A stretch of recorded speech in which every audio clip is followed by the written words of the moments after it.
Okay, good evening, everybody. Welcome to our meeting of Cabinet after the recess. Today's date, the 18th of September, the time 6 p.m. I'll start with the apologies this evening. Councillor Richard Butler taken ill and unable to attend, just to establish Councillor Stansfield's whereabouts. So I do understand he has a personal situation going on, so it's quite possible that he's not here for that. We'll record that later. Item number 2 on tonight's agenda, the declarations of interest. Are there any declarations from members or officers in regards to anything on tonight's agenda? I'll take that as nothing, thank you, and move on. Item number 3 on tonight's agenda, the minutes of the last meeting. I'd like to ask members present to agree the minutes of the previous meeting, and comments should only relate to accuracy. If I can see a show of hands that minutes are taken as read. Thank you. And passed. I will sign the minutes.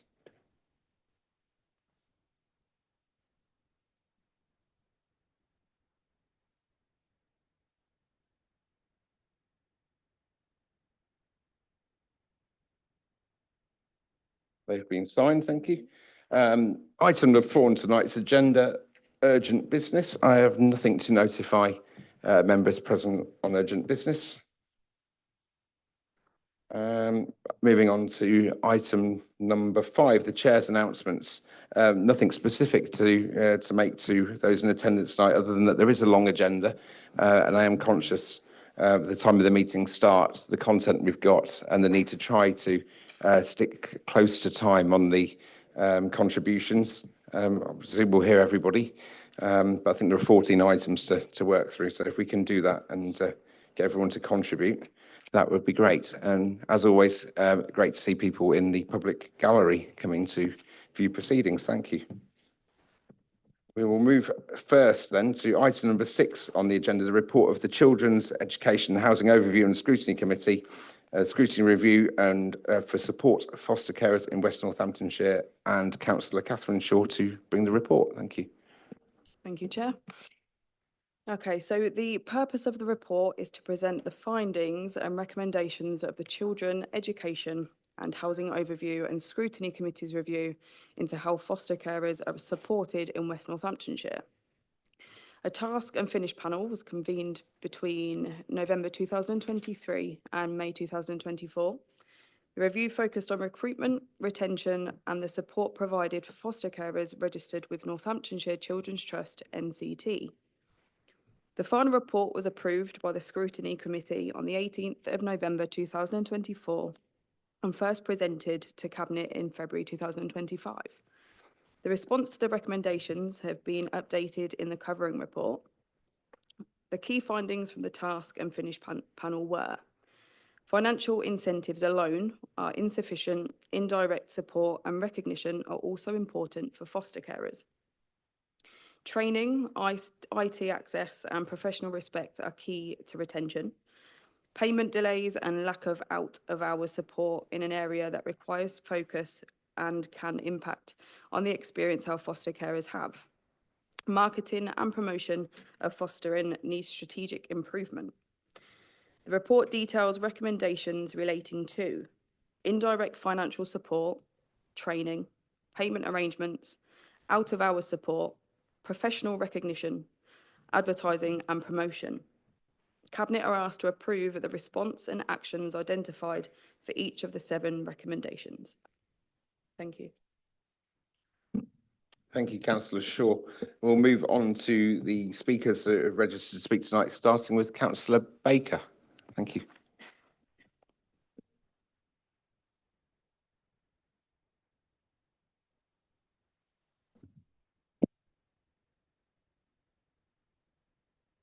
Thank you, Chairman. Obviously, I welcome the report of the Task and Finish Group that was ably chaired by my colleague, then Councillor Louisa Fowler. I'd like to add to the considerations an area that would certainly encourage fostering families to become in-house foster carers rather than agency. I have some figures to explain my argument. We have, on my last check, we had 195 agency foster carers and 101 in-house foster carers. An average cost for a foster carer is £426 a week. The average cost for an agency foster carer is £1,100 a week. I appreciate that the agency foster carers do not earn that amount of money. This is paid to the agency itself, and I'm informed that they do in fact earn slightly higher than ourselves. However, should we think to raise the payment for our in-house foster carers, the agency would obviously just raise theirs in the same way. So we have to look at ways that we can enhance our offer without what the agency can't do. So, however, we have the option to reduce council tax for our in-house foster carers. This is something only we can do.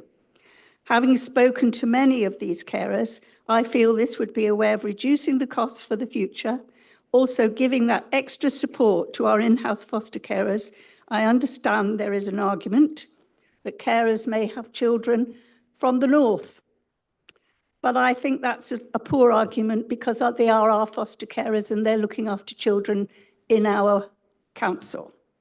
However, I feel, as I've said, this to be a very short-sighted view, as I'm sure the north has children from the west as well. But we need to support our own foster carers, and this, I feel, would be in the long term give us more in-house foster carer families and reduce the overall costs of our Children's Trust. Thank you. Thank you, Councillor Baker.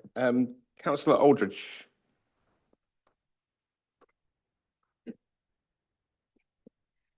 Thank you. First of all, a huge thank you to the Task and Finish Group for their hard work. There are 3 areas I want to cover. Firstly, the timeline from the review being originated and consideration today.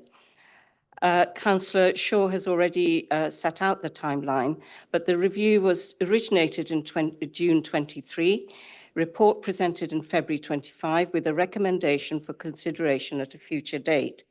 Recommendations today is for the Cabinet to provide a formal response at a subsequent meeting. So nearly 2.5 years from start to final decision. Meanwhile, the 9 recommendations made based on detailed scrutiny are not yet formally considered or approved. The evaluation information, context, and stakeholder needs and issues are likely to change over time. So if the role of scrutiny committees is to contribute to decisions by Cabinet, then clearly timelines between scrutiny and Cabinet decisions need to improve significantly. I have some comments on the scrutiny recommendations. It is encouraging to see recommendations for the development of dedicated out-of-hours function, advertising marketing, provision for training, and the possibility of indirect benefits to be explored for all foster carers. There are 3 areas, however, that need further consideration. Whilst it is recognised that receipt of payment is not the main motivating factor for individuals becoming foster carers, the reluctance to increase payments at the lower foundation level pay to bring payments in line with the commercial sector has to be questioned. Appropriate levels of lower foundation level payments would be critical to increase recruitment and early retention. Greater efficiency and timeliness of payments must be a key priority if foster carers' work is valued as it should be. This was an area of concern highlighted in the evidence gathered. And foster carers' professional role is recognised as being important. Alongside training, personalised coaching and support is shown to be critical in enabling carers to manage the more challenging needs presented by some children and young people. This needs to be emphasised further. The final point I want to make is in respect of the Ofsted inspection of 2024. Whilst overall provision was judged to be good in the Ofsted inspection in 24 of Northants Children's Trust Fostering Agency, the effectiveness of leadership was judged to be requiring improvements. So a question I have is the Cabinet member aware of any improvements in the quality of leadership since the last inspection? Thank you. Thank you, Councillor Aldridge. Councillor Ashraf. Thank you, Chair. I just want to mention also the report has been done amazingly and the points are very clear, but I'd like to add a few points onto the on the agenda. One of the biggest challenges up and down the country is recruitment and challenging of retention of good quality foster carers. As any parent would know, we don't come with a job description and we don't get paid. It's one of those roles that may come naturally or may not come naturally. But what's really important as a foster carer, they are given the support and advice and guidance along the way to provide another young child in their life a good quality life, but also a nurturing and safe environment. I just want to point out a couple of bits on the recommendation. A, B, and C, fantastic. One of the things I value so importantly is foster carers not always have the knowledge and understanding behind training. That could be above any training that they've actually accessed or not accessed. But I think it's really important that we think about, if we're not going to give them access to a laptop, I think it's so important that they do have access to training opportunities, whether they do it from home, online, whichever way is best fit, because training and information always changes and they need to be on top of that. And we should be treating them as professionals. I think it's really important that they are sitting around the table when decisions are being made. And when we are talking about costings, we talked about the council tax reduction, we talked about waste. Could we not go further? It may be a difficult subject, but looking at the cost of school uniform, that's a huge cost to a lot of families. Maybe looking at that as a possibility to, you know, to see whether that's something that we can actually put in place. But the other support, as a foster carer myself, the out of hours. It's so important to have that access out of hours because it's not always there. And I think we need a robust, confident way to find those details, whether it's online or just ringing to get that information. There should be, that information needs to be available, because I struggle to find that information myself when something kicked off and you want to find that number, is not always readily there. So I think, you know, just on those few points, it's really important. And the partnership working that you will be doing when you are handing out tickets to functions or cinemas, I think that partnership across the town is so important, and I welcome that. And we need to see if we can go further and beyond, because we need to value our foster carers and we need to look after them as well. And as a council, that's our responsibility. Thank you. Thank you very much. Councillor Harris. Thank you, Chair. Just a few brief points, really, which will echo some of the comments that have already been made by my colleagues. I'm very fortunate in the ward that I'm in. I have a family who are fosterers, career fosterers, I would say. They've been doing it for many, many years. And I have absolutely nothing but admiration for them, the way they work. They have fostered many children over a good number of years, and often from different difficult backgrounds and difficult circumstances. And I've talked to them about this, this process in regards to this particular paper and what would benefit them. They haven't been involved in any of the formal engagement or discussions around this, because they fall into the agency category also. And I asked them, why agency? Why do you do that? Why do you take that route as opposed to working directly with the council? And they said three things, and it was the same word: support, support, support. Their perspective is that they get far better support through an agency route than they certainly have in the past experience, because they have fostered through council routes in the past, but their view at the moment is they get far better support currently. And they talked to me about that being real people available 24/7 when needed, not form filling. It's people that are there for them. I recognise that that is referred to in the report, But I think we need to go further and ensure that that is exactly what we do to provide that provision. Back to the point that was made by Councillor Baker, we know that there are price differentials. That is definitely not a motivation for, certainly my experience of talking to this family. They just want somebody there when they need them. And I think if we can implement these recommendations, but specifically focus on that element of it, I think that will go a long way towards it. I understand that there is a strategy document or a strategy that is being developed around fostering. And the only point I wanted to make, which echoes my colleagues' comments here, I think this was originally scheduled to come to the July meeting, and here we are in September. And I think sometimes we don't get priorities right. I personally think this should have been dealt with much sooner, much more quickly, so that we could operate and implement these recommendations. And that's the only thing I would say. Wherever we go from here now, please let's move at pace. Let's make sure we have a strategy. We know this is an area of cost pressure. That isn't the main driver. We know that this delivers better outcomes if we take this route. Thank you. Thanks very much, Councillor Harris. I've one further speaker is Councillor Atkins, who'll come to the microphone. And we'll move to the Cabinet themselves. Thank you, Chair. I just want to start by saying about school uniform. I'm a councillor for the Duston ward, and I know that my parish council are looking into uniform swaps. So I just wanted to echo that to you, Councillor Ashford, and to all the councillors here, that may be a way forward for us as West Northampton Council to work with our parish councils in providing affordable uniforms.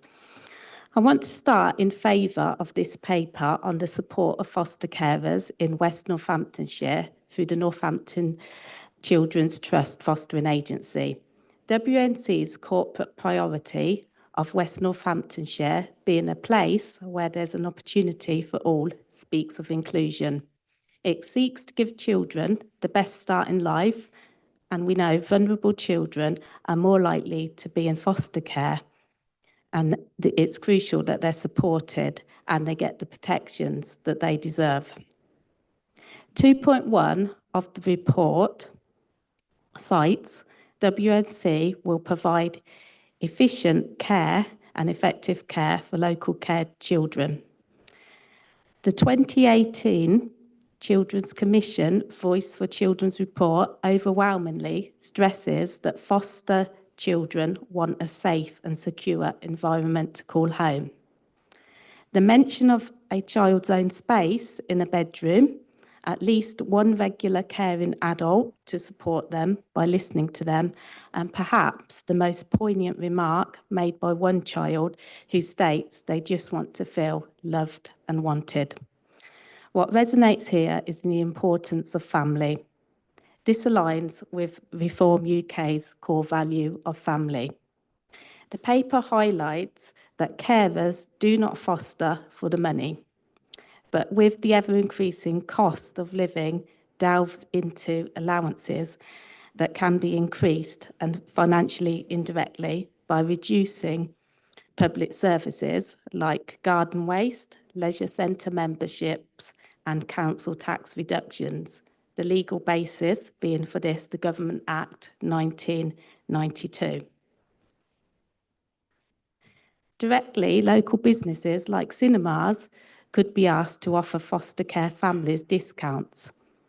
Affiliation by Northampton companies who employ or may employ foster carers to the Fostering Network, Fostering Friendly Employment Scheme would enable us to include employers in being proactive with meeting foster carers' needs and the family's needs, thus enabling productivity all around and closing the gap of inequalities to foster carers whilst improving the life and outcomes of foster children.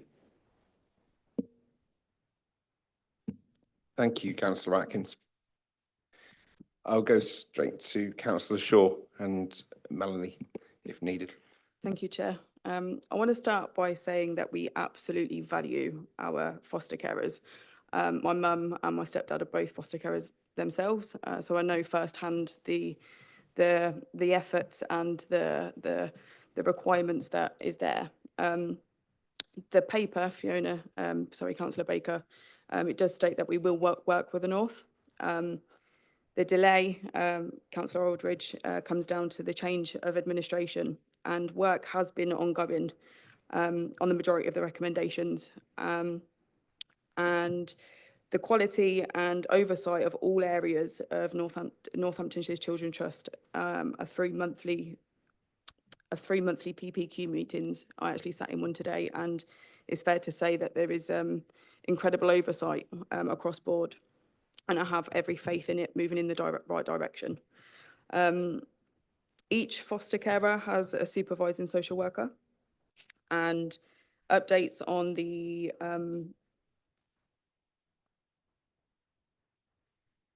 where was I? Oh, yeah, sorry. Updates on the recommendations will be presented to future scrutiny, and we will follow up on the school uniform point.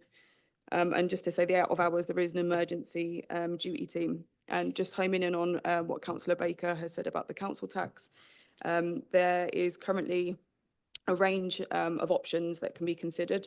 An options appraisal has commenced. Council tax deductions or exemption schemes have already been implemented within a small number of local authorities, and the initial findings have reported positive impacts on the morale and retention of foster parents and increased recruitment of new foster parents. So again, that is welcomed. Thank you, Chair. I'm going to bring Anna in at this point. Oops, thank you. Thank you, Chair.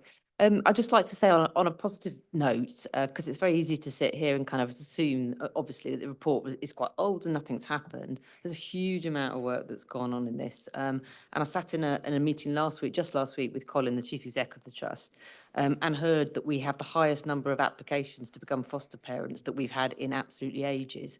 And part of that is because we've done and I know what everybody was saying about the money and everything else, but we've just done a really big consultation with foster carers and wider groups around paying, more money for more complex children, to encourage people to take those sort of complex children and recognise the different skills that different foster carers have.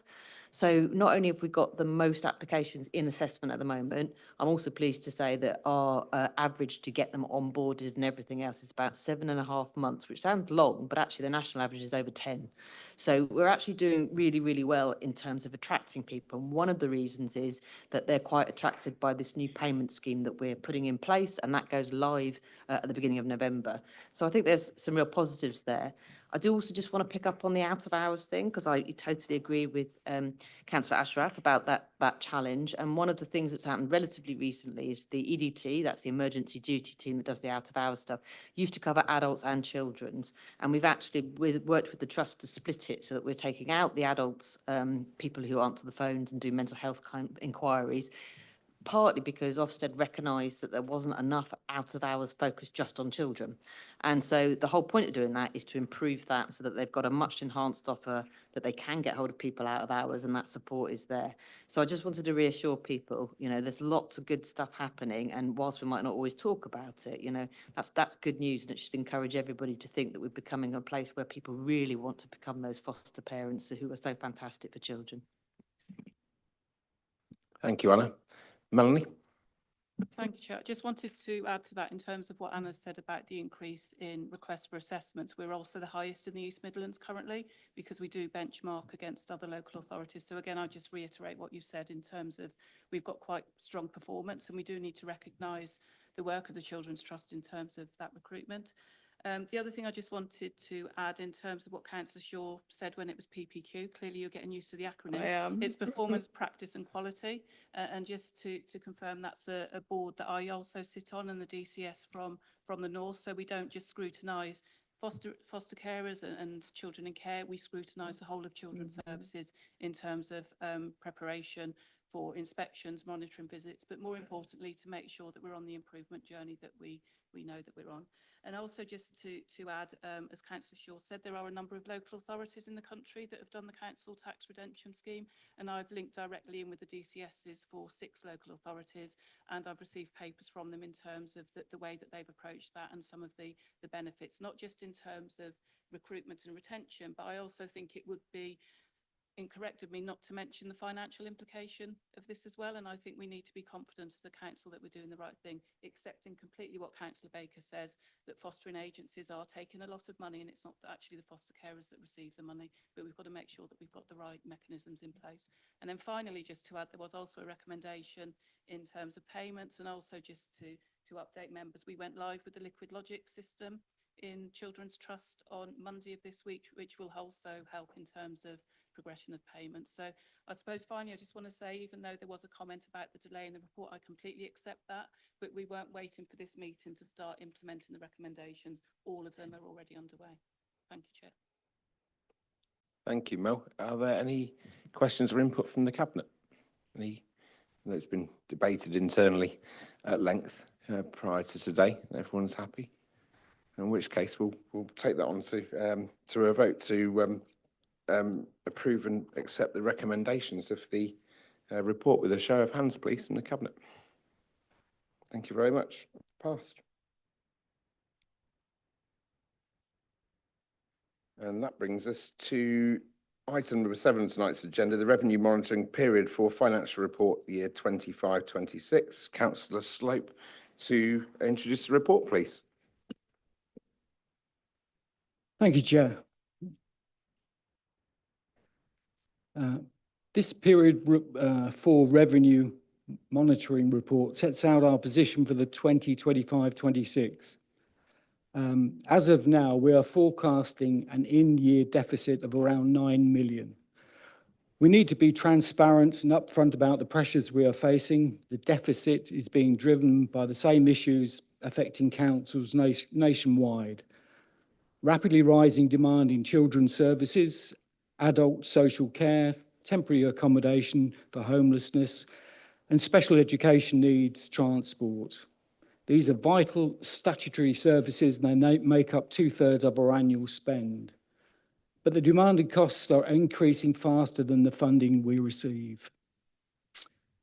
Now, importantly, let me turn to the medium-term outlook. Looking ahead to 2026-27, we are currently projecting a budget gap of around 50 million. That's about 10% of our overall budget. Since West Northamptonshire Council was created, £115 million of savings have already been delivered. So each year that task becomes harder because the easy options are long gone. That's why we should consider 2026-27 as potentially our most difficult budget to date. But our duty is clear. We must balance the budget, and we will. Work is already underway to identify and shape proposals to bridge the gap. This includes reviewing fees and charges and for discretionary services, pushing forward with efficiency programs, and looking across the authority for every opportunity to manage costs more consistently. Importantly, we are now conducting star chambers with every directorate. These are intensive sessions where Cabinet and senior officers go line by line through budgets, challenging assumptions and focusing on where genuine savings can be made without undermining core services. This disciplined approach will help us build a credible package of measures to close the gap. We're also waiting for the outcome of the government's fair funding consultation.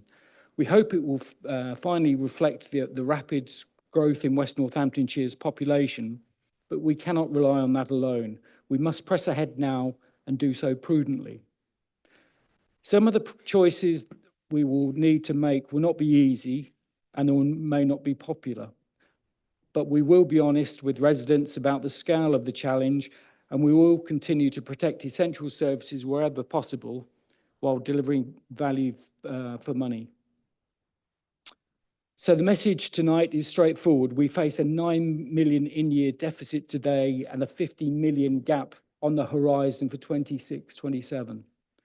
These are serious challenges, but they are not insurmountable. We will balance the books, we will be open about the tough decisions, and we will ensure West Northamptonshire remains financially stable for the years ahead. Thank you, Chair. Thank you, Councillor Slope. We have 4 speakers down to speak on this item, starting with Councillor Lister. You've got a microphone. Thank you, Chair. Thank you. I'd like to start by thanking the WNC's finance team for preparing these clear and comprehensive analysis of the council's financial position, for setting out pressure in detail. Their professionalism really does give members and the public confidence in the underlying information.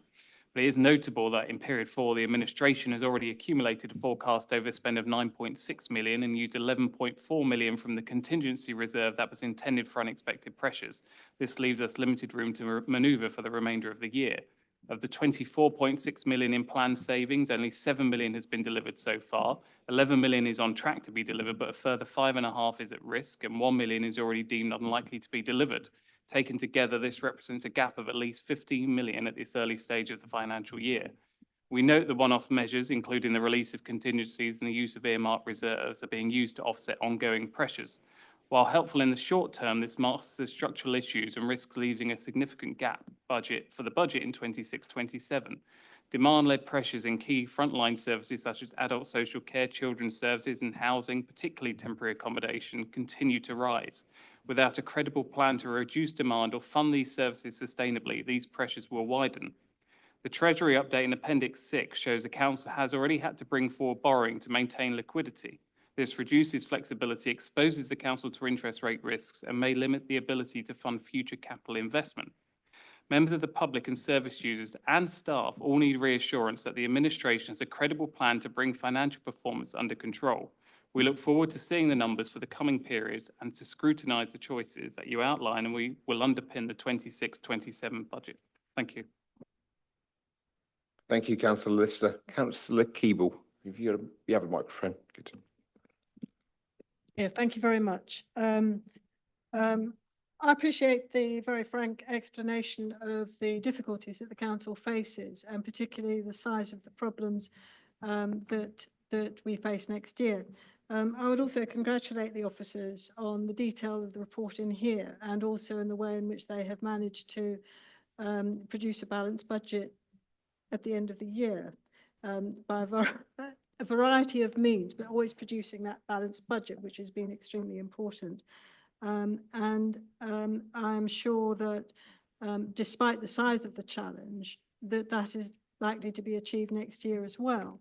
I just want to make a couple of comments on some of the particular pressures. Looking at some of the percentage overspend, I notice that education services have got one, and some of that relates to the use of agency psychologists, educational psychologists, which I presume also relates to the SEND issue. And I also note that it's not specifically mentioned in here, but I know there's been a huge amount of work to provide in-house placements, more in-house placements for SEND pupils, which will hopefully reduce some of the cost pressures from external services.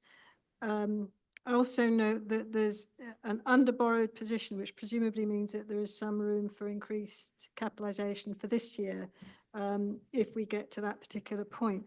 I think what concerns me more, and I think Councillor Lister to an extent referred to it, was that this kind of salami slicing, which has happened for quite some time in local government finance, it can continue so long, and then, you know, you reach the end of the salami and you're just stuck. I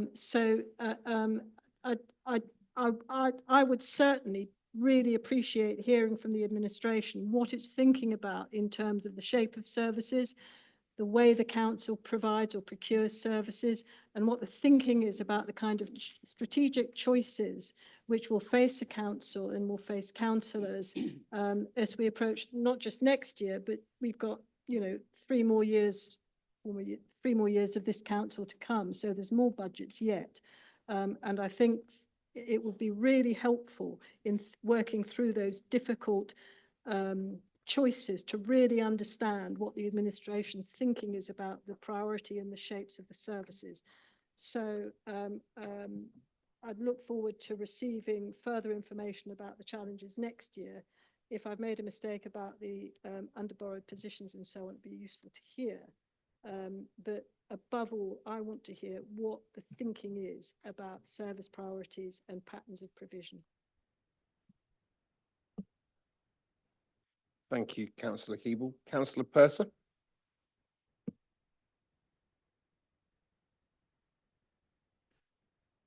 Thank you, Chair. Just some detailed observations, really. I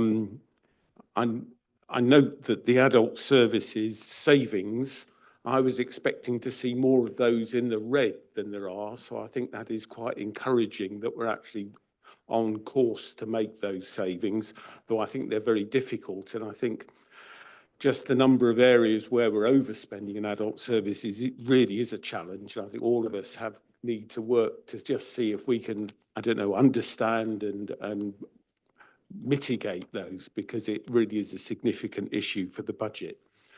On the children's issue, which again is the placements, when we come to the monitoring report, it looks to me like we've made some real progress in terms of managing active cases and reducing caseloads, which we will come to. That looks like real progress, but we're still facing huge pressures going up. Now, my understanding is that if you've got a proper market operating, as demand goes down, you should be able to press prices to go down.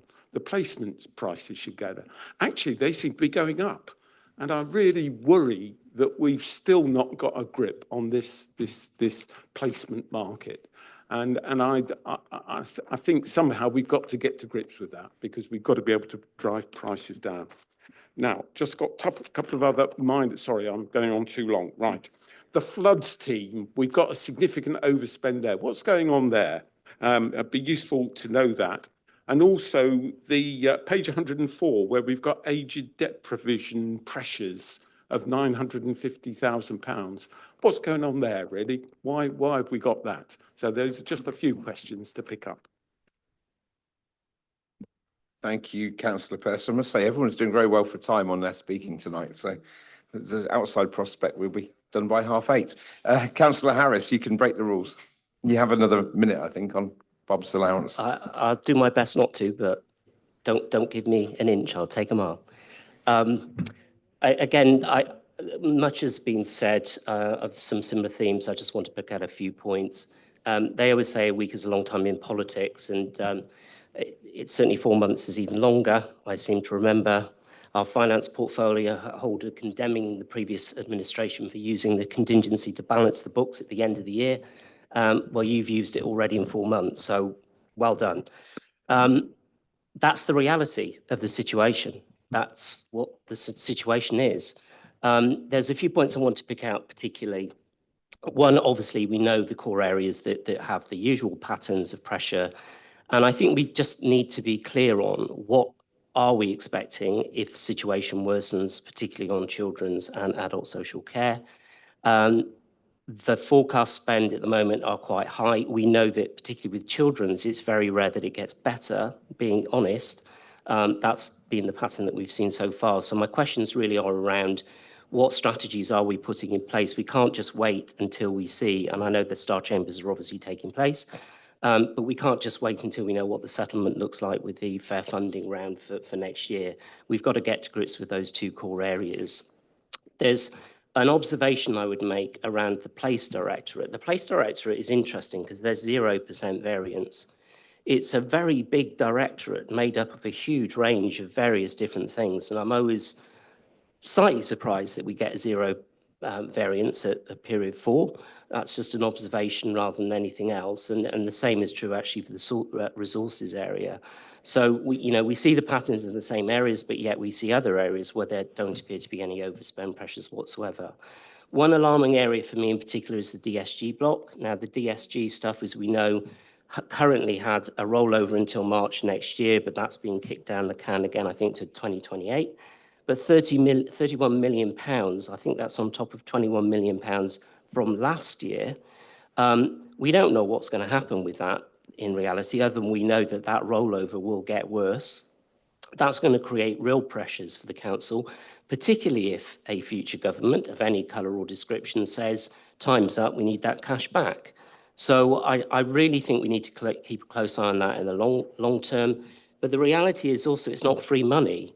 I presume it will be costing us now and impacting our revenue account. So I'd be interested to know what that figure looks like.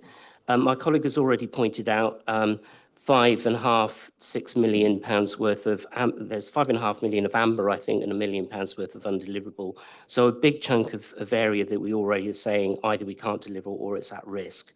So there are some alarming signs. I think those signs, those patterns have been there for a while. They're not necessarily new, but they definitely seem to be amplifying. And I think we all need reassurance that we're getting to grips with it. Thank you. Thank you, Councillor Harris. Councillor Slope, do you want to come back in there before we go to the cabinet members? Martin? Yes, but I think Martin will chip in a little bit as well. Thank you for the comments. They're useful. It is a very difficult situation, and we thought announcing that 50 million was right. When it came to our attention, we looked at it from every angle, and we thought it was right because we're going to be open and upfront about this. But it's not something that we haven't done historically. In fact, the February 25 position already showed a 26 million pound gap for the 26-27 period.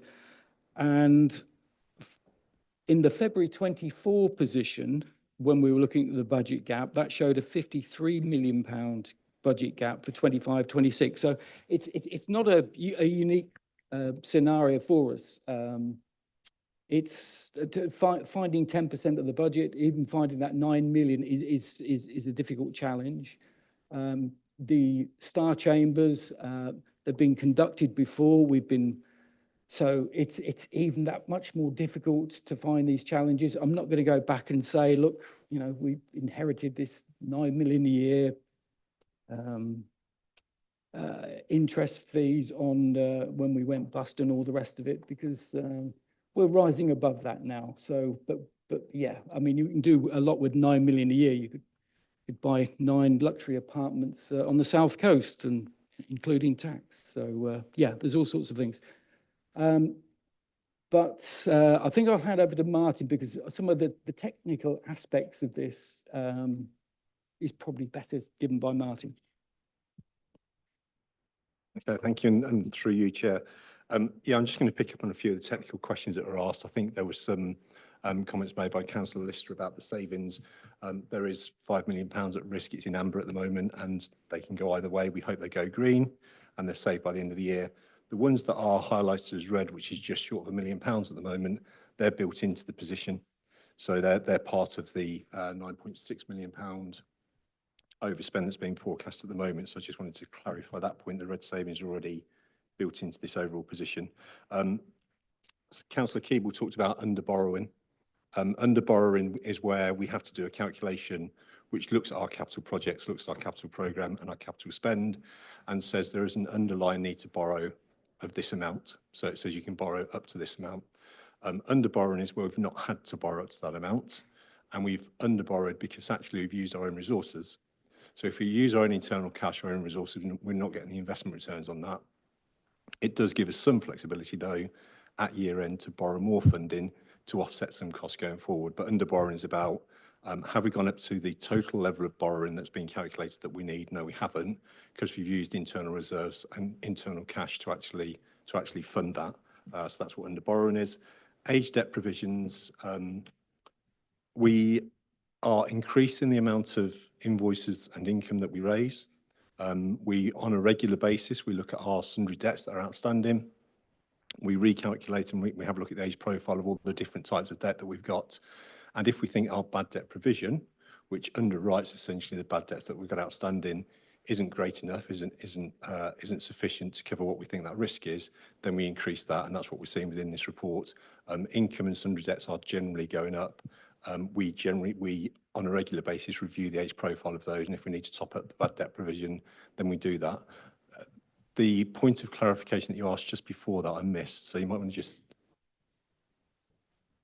The floods. Okay, so I think I'll give you a written response on that one. So I'll come back to you on that particular point.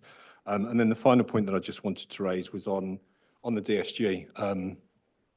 Yes, it goes up significantly every single year. We're expecting an in-year deficit of £32 million on the high needs block. We're given the impression that that should be okay because we can take all of those deficits, including the 20 odd million last year, and drop them onto the balance sheet, and that has no impact on us. But of course it does, as Councillor Harris points out, because we're actually using our cash to fund those overspends. So the cash is going out of the organisation, and therefore, again, if we're using our cash, we're not able to invest that. We're not getting investment returns on that, and that has a direct impact on the general fund. If you look at a deficit of about £32 million and assume we were getting a return on that of about 5%, if we were investing that cash and we didn't have that deficit, then you're looking at about 1.5 million impact on the general fund. But you don't see that directly. We see it because it's actually cash going out to the organisation, which we can't do other things with. So I think they're just the technical points that I wanted to pick up. Thank you, Martin. And bring Anna in at this point, and we'll go around the room. Thank you. I just felt it was kind of important to say, I think comments were made about, what credible plans did we have to tackle some of these repeating problems. So just a couple of things, just observations and comments really. Remember that some of the use of the contingency has resulted from us having to use a significant amount of money to deal with the NI late increases that we had, which particularly impacted adults, which happened after we set our budget. That was a big chunk of the contingency that we had to put to that. But more widely, I think there's the question of the strategy. So we're doing a huge amount of work on prevention. And it just struck me listening to members talking that when you think across the piece, I've always said we have to tackle this from all angles. So how do we make sure that whether we buy stuff, supply stuff, commission stuff, or do it in-house, that we're doing the right and most cost-effective things? What are we paying for our rents, and how do we prevent the demand in the first place? And we're doing a huge amount of work in Mel's area across SEND and early help to do that too. I think the other thing that strikes me is about the Children's Trust, and something that we're very conscious of is what you see in terms of the Children's Trust and our demand, of course, is the fact that the contract is split 56-44. What that hides is actually the number of children in West in care is going down significantly. So in 1920, when they set the budget and that 56 split, we had one sort of, set of children. Today, the West children have gone down. So our actual split of the children in care is 53%. So there's a significant drop. And the other thing that we're finding is the children that are coming to care in West, are much older, more likely to be adolescents, and they're much younger, and they're quite different in the north. And we're taking a lot of actions, as you know, 20 properties that we're trying to bring into use of our housing stock to help children in care and house them too. All of those things will affect our spend in children's. And I think the fact that we have that contractual split hides the reality of the good work that's going on around prevention there. And we're, doing some significant schemes, the exploitation hub in the trust, they've actually got £12.7 million worth of savings this year. And we went through last week how many of some of the prevention ones are working. So I think the reality is the number would be even higher if we weren't doing that. So I just wanted to kind of be clear, we're tackling this from all angles. The difficulty, as we all know with prevention work, is it takes a long time to realise the benefits. And I think we'd be in an even worse place if we weren't doing that. But it's getting attraction. And I know obviously we've got Mel here tonight. Melanie Williams is our new Exec Director of People, who's arrived. And one of the first things she said to me is we need to do probably more in the adult space in prevention, because we haven't looked at it again in the same way for a while for various reasons. So I just want to give you that reassurance. We absolutely are pushing prevention.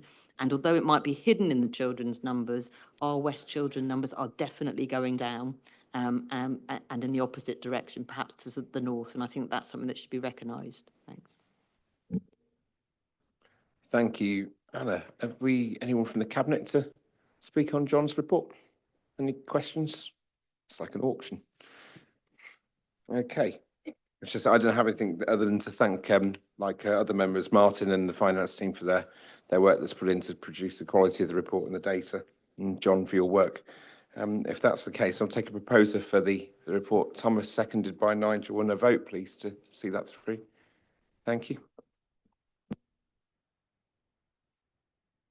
And we'll move on to item number 8 tonight's agenda, which is the period 4 general fund and housing revenue account, the HRA capital monitoring report. Back to John for introduction, please. Thank you, Chair. This report updates Cabinets on the capital programme and Treasury position as at period 4. The general fund capital budget for 2025-26 is 200.8 million. Forecast delivery for this year is 143.8 million, with 14.7 million of expenditure expected to reprofile into future years. That reflects the reality of major schemes, particularly in schools and infrastructure, which require complex planning and procurement. Since February, we've added 36 million of new schemes, including essential works to adult social care premises, additional archive storage, and Lifeline digital switchover. These are important investments that protect vital services and help modernise our estate. On Treasury, our loan portfolio currently stands at 743 million, with a forecast of external borrowing of 696 million at year end.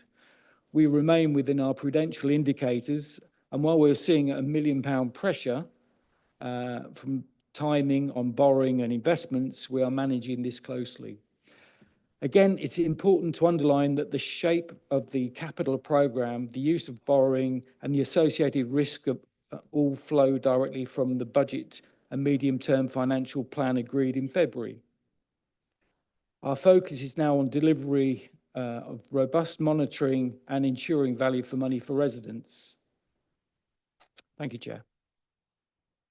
Thank you, Councillor Slope. So we have 3 speakers registered on my notes, starting with Councillor Keeble on this one, please. Thank you. I just really want to pick up on one point, which is the HRA capital account, because we have got huge detail on the general capital, but on the housing capital, there's actually very little information. I'm particularly concerned about that because obviously we need a lot of extra social housing built over the coming years, and that should be we should be seeing the spending profile for that now. I think there's a global figure in, but we haven't got the kind of detail that exists for other capital programs. Where you have got, like in table 7, you've got the revised HRA capital programme by scheme. It's not quite clear what that is referring to. As the cabinet member knows, I'm particularly concerned about some of the housing disrepair issues and the capital costs of that. I noticed that there's external improvements, which I presume is sort of cladding, and there's I think there's some other internal work mentioned as well, but it's not clear whether that actually is on the scale of what's needed to get housing up to decent home standard, or whether you're going to fund that from within revenue spending somehow or another. So what I'd be really grateful for is more detail about how you're going to achieve the capital spend in the HRA, how that's going to move forward in terms of how many units you're going to achieve, because you've got down elsewhere on the agenda that you need to be building 1,000 a year of affordable, well, you need 1,000 a year of affordable housing, of which I presume a chunk of that will be social housing to rent.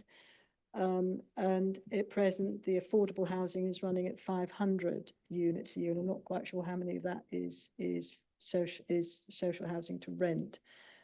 So if we could have details now, that would be great. Otherwise, at the next monitor, could we please have more detail about that specific spending strand? Thank you. Thank you, Councillor Keeble. Councillor Purser.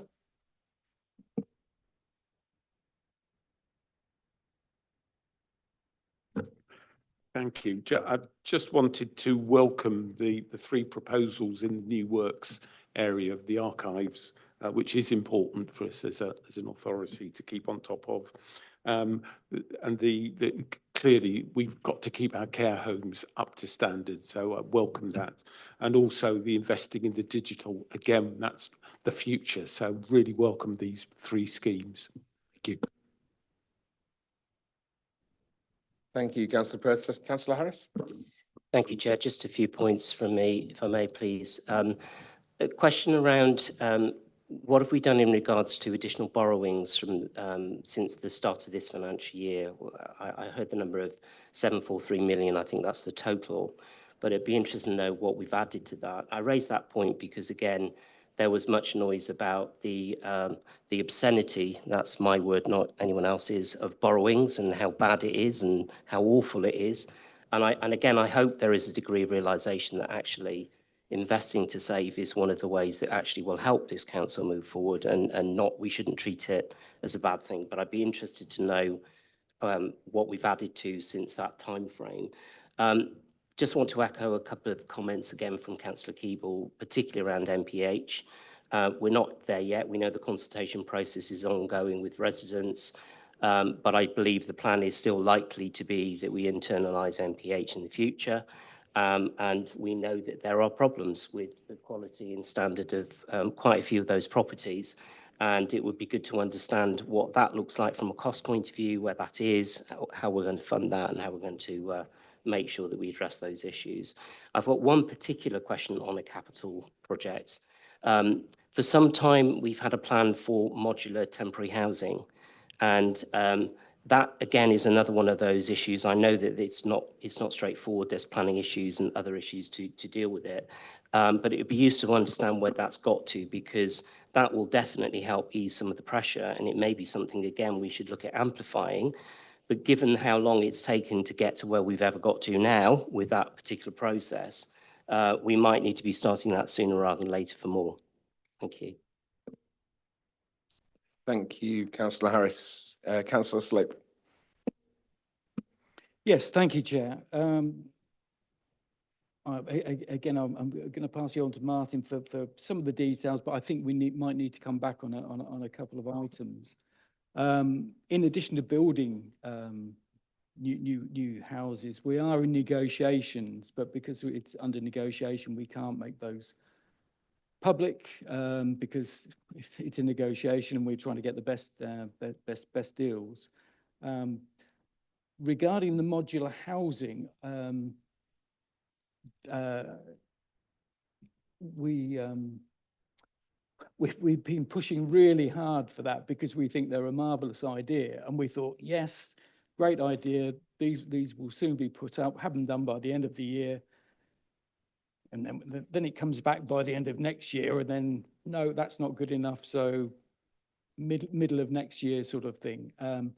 It's surprising how long this takes. It took us by surprise, I must admit, the length of time that we say, look, from a really good idea to actually fruition, to bring it about. We're getting used to some of the frustrations that I'm sure you've all had in the past, and we're now facing now. But regarding some of the other technical points, if I can just pass you on to Martin. Yes, thank you, and through you, Chair. So absolutely agree that the report kind of does look imbalanced because you have lots of detail on the general fund capital programme, but you have some detail on the HRA, but not to the same level. So I think that's a fair point. We can circulate more detail, and we'll look to incorporate that in future reports, so we bring that into the public domain where it's available. It's probably worth highlighting, because it's a fairly new development, this one, Appendix D, because that lists every single capital scheme that we've got running on the general fund. We didn't used to do that, but it gives members the opportunity to run through that and I guess challenge any of those schemes or give support to those schemes. But it's quite a useful document, even though it is quite bulky in that respect. On the borrowings and the latest position on the borrowings, I will update the table that I've done previously, which shows the borrowings that we had at vesting day, the borrowings that begin this financial year, and where we are now, and I will get that circulated. Don't have the figures to hand off the top of my head, but I can get that sent round. And then modular housing, it is progressing as quickly as possible. There's always obstacles and things that get in the way, which we're trying to navigate around, but we are absolutely committed to delivering those as soon as we can, and we continue to do that. Thank you, Chair. Thank you, Martin. I'll bring in Anna at this point. Thank you. I just wanted to sort of reassure Councillor Keeble and others who mentioned it as well. Don't forget, we did bring to a previous cabinet the asset strategy for MPH. But we have just done, as you know, and one of the reasons we wrote that strategy and we brought it here was because we did a full condition stock survey, which means that obviously we understood what we needed to do in all of the properties to bring them to the right standards. And at the time as well, we also covered, but just to reassure you, the budget has been set to make sure that all of that work for the whole condition survey is delivered. So everything that's in it to bring everything up to standard is already costed, already part of the plan and already part of the schedule and everything else. So I think that's probably just something to be reassured about. As everybody knows, we've got an ongoing dialogue with the regulator about the standards questions that you asked, and we're making good progress in lots of areas. Just as a kind of benchmark point, I think previously we'd had to report we had about just under 20% non-decent home standards. That's already down to 15, so some good progress there as well. So lots of work going there. And probably just the final point, just thinking about Martin saying about the schemes coming forward and us showing what's happening in terms of big developments from MPH. Don't forget we've taken major development in-house now from MPH. So big schemes are more likely to come forward via my colleague Kevin Langley over there and reports to here, and it's all part of the housing delivery board work that we're doing around the delivery of a pipeline of houses. So whilst we provide the information, they're going to be small schemes or works ongoing, whatever. They might not be the big schemes. So just don't think we're not doing them, but they're not done via MPH. Thank you. Thank you. Anna, any members of the Cabinet with questions for Councillor Slope? Councillor Hasty?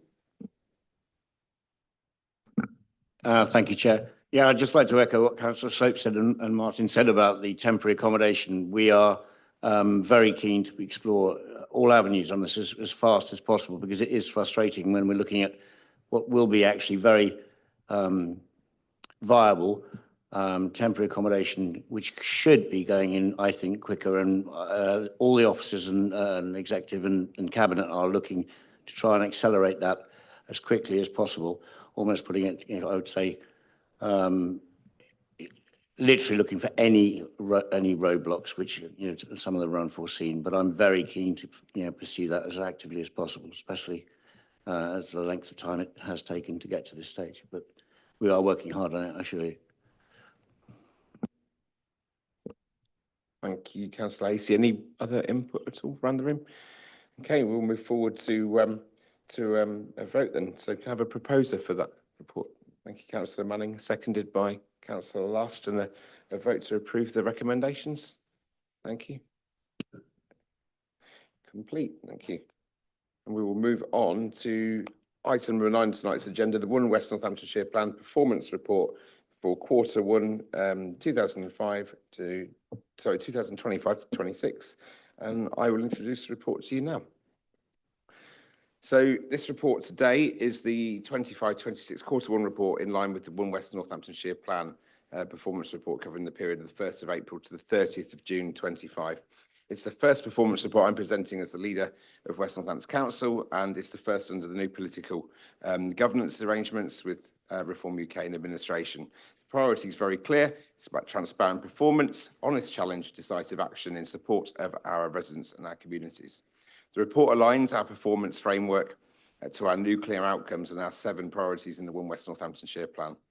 It brings together over 70 performance metrics, including demand-led trend indicators, with concise service commentary to explain what is driving the results, what's working well, where corrective action is required. You'll see the status and the direction of travel indicators, the risks and the actions and timescales proposed by services to keep delivery on track. Q1 sets a trajectory for the year where performance requires improvement. The report flags the issues in the direction of travel, with progress to be reflected in subsequent updates. We will continue to strengthen this framework, refining the measures, improving data quality and deepening narrative insight, so Cabinet and scrutiny have the assurance and foresight they need to make timely decisions. I'd like to thank our officers, brand new to this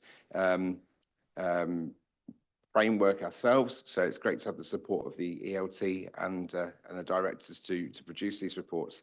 Commend the report to Cabinet, and I welcome the input from all parties who wish to comment on the position, and also their input taking this forward so we have a transparent report and accountability across the council. Thank you. And the first speaker is Councillor Lister.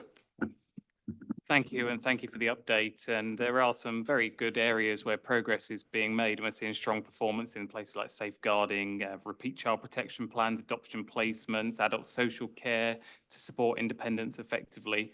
And they really do demonstrate the dedication of the staff and this council's commitment to supporting residents. But there are some critical areas that are concerning. That the completion rate for EHCPs has fallen to just 2.2%, with 660 children waiting for essential support and more than 60% already beyond the statutory 20-week limit, which was the 30th of April, the day before the new administration. Caseloads remain high and continue to grow, and while progress has been made in reducing excessive workloads, the pressure on staff and the impact on children's access to education is very real. Homelessness is also a pressing issue. Prevention success has fallen to just 14% and relief to 34%, which obviously leaves families at the very real risk of losing their homes. These trends are particularly concerning given the budgetary pressures we've already discussed tonight. And it's important to understand what additional steps are being taken to address these issues to ensure that every child, family and adult receive the support that they need and the progress continues in a sustainable way. I'm sure we all agree we want to see strong outcomes for our residents, and it's essential that this administration provides a clear plan to address these pressures while maintaining the quality of existing services. I do welcome the efforts underway, but the scale of these challenges does require decisive action now. Thank you. Thank you very much, Councillor Lister. Councillor Purser, you're next. Yeah, thank you. Thank you, Chair. Fly tipping. I understand we're changing the way that we're doing it, and just wonder whether the performance figures need to be updated to actually get that right, so that we actually know what we're actually doing, and whether the figures can appear a bit random at sometimes. So I'm concerned about libraries and what's going on there, and why the reduction in people visiting libraries. Do we understand that, and do we need to take any action about it? But I think, again, the figures for the museums, we've got some excellent displays going on. It really is a bit of a purple period, and I think that's represented in the visitors. So I think that the team need to be congratulated on that, and it's something we should be marketing as an authority about how good this is and how well worth it is for people visiting Northampton as well as local people going to see. You would expect me to say only 28 social houses built in this quarter. We've got to find ways of increasing that. It's been a long-term thing, but I say it every time. We now have a delivery board. They need to start performing. You know, the pressures on the housing list are as they've been. The homelessness prevention figure, is it a random target, 50%? We're way off achieving the target. Does that mean that actually it's an unrealistic target, or that we've really got to home in on what prevention means in terms of homelessness? So that's, but I think there is this whole theme of prevention, which we'll probably look at elsewhere. I'm not going to touch on the EHCPs. We know that's a problem area. I just want to again sort of pick up the positive figures in the children's report. We are going in the right direction here. I think it's welcome that the number of children in care is reducing. I think that's a really good thing. I mean, a lot of senior staff time has been invested in this over the last 12 months or so. I think it just shows when the organisation really focuses on an issue, it can produce change. So in a way, that's a reassuring thing, that when we actually do engage with an issue, we can produce the results. Some of the adult figures seem very good. Are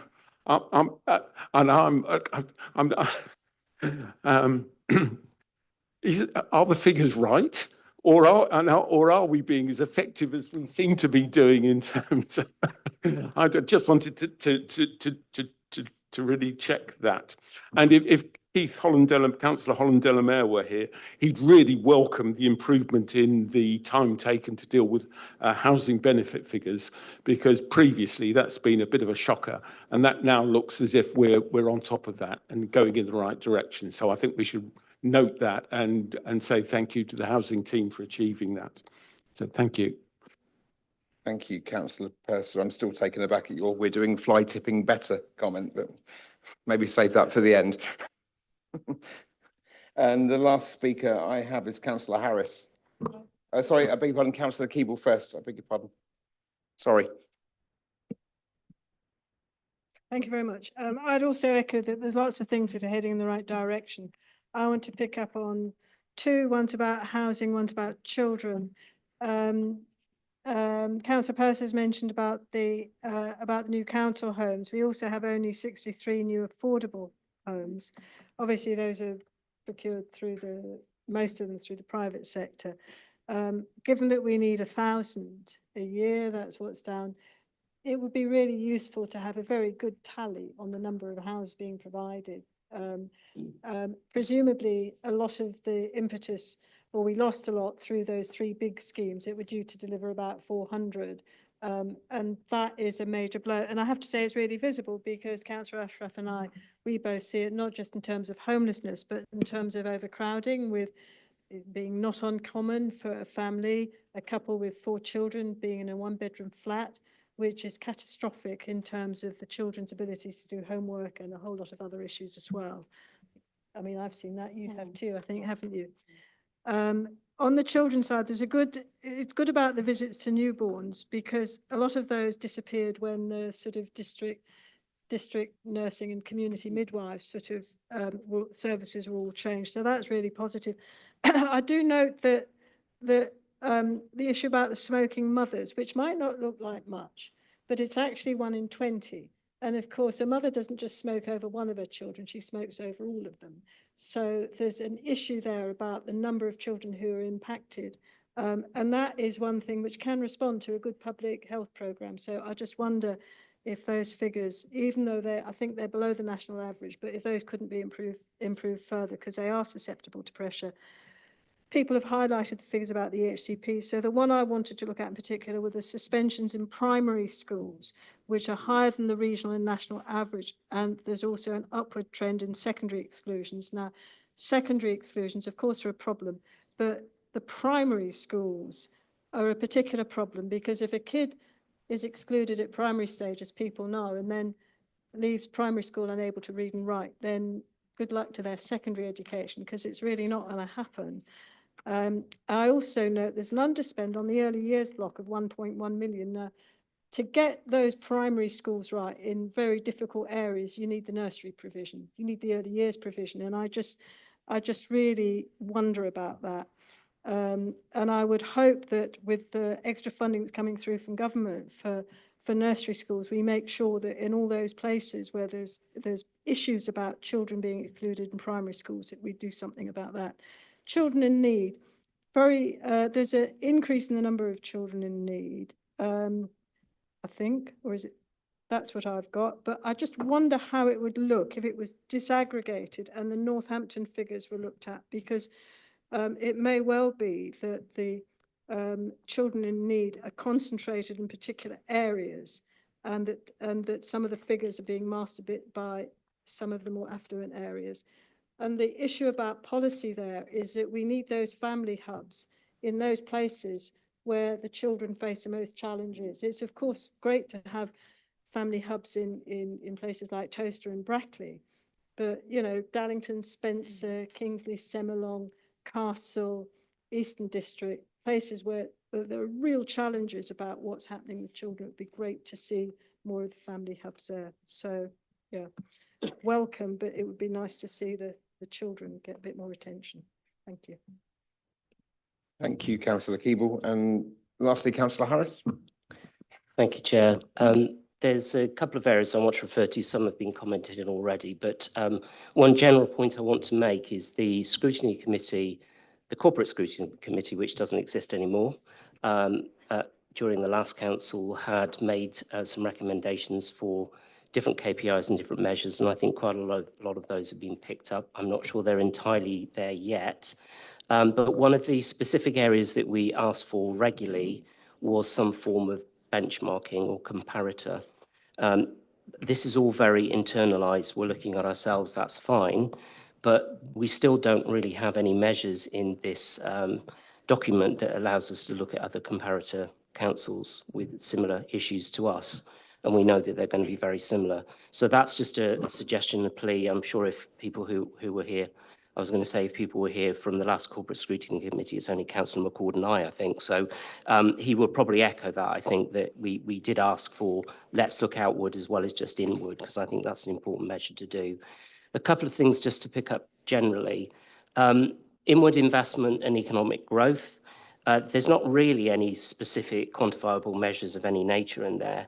And I think, again, we've got to work quite hard to try and identify what they should look like, because we've got the economic growth document, we've got 6 areas, and at the moment, I'm not sure that we can quantify or measure anything against what's coming in on that front. The council housing, affordable housing, I think bluntly is a pretty miserly target. And my view is we know it's a core challenge area for us, and there's always the adage of what gets measured gets done.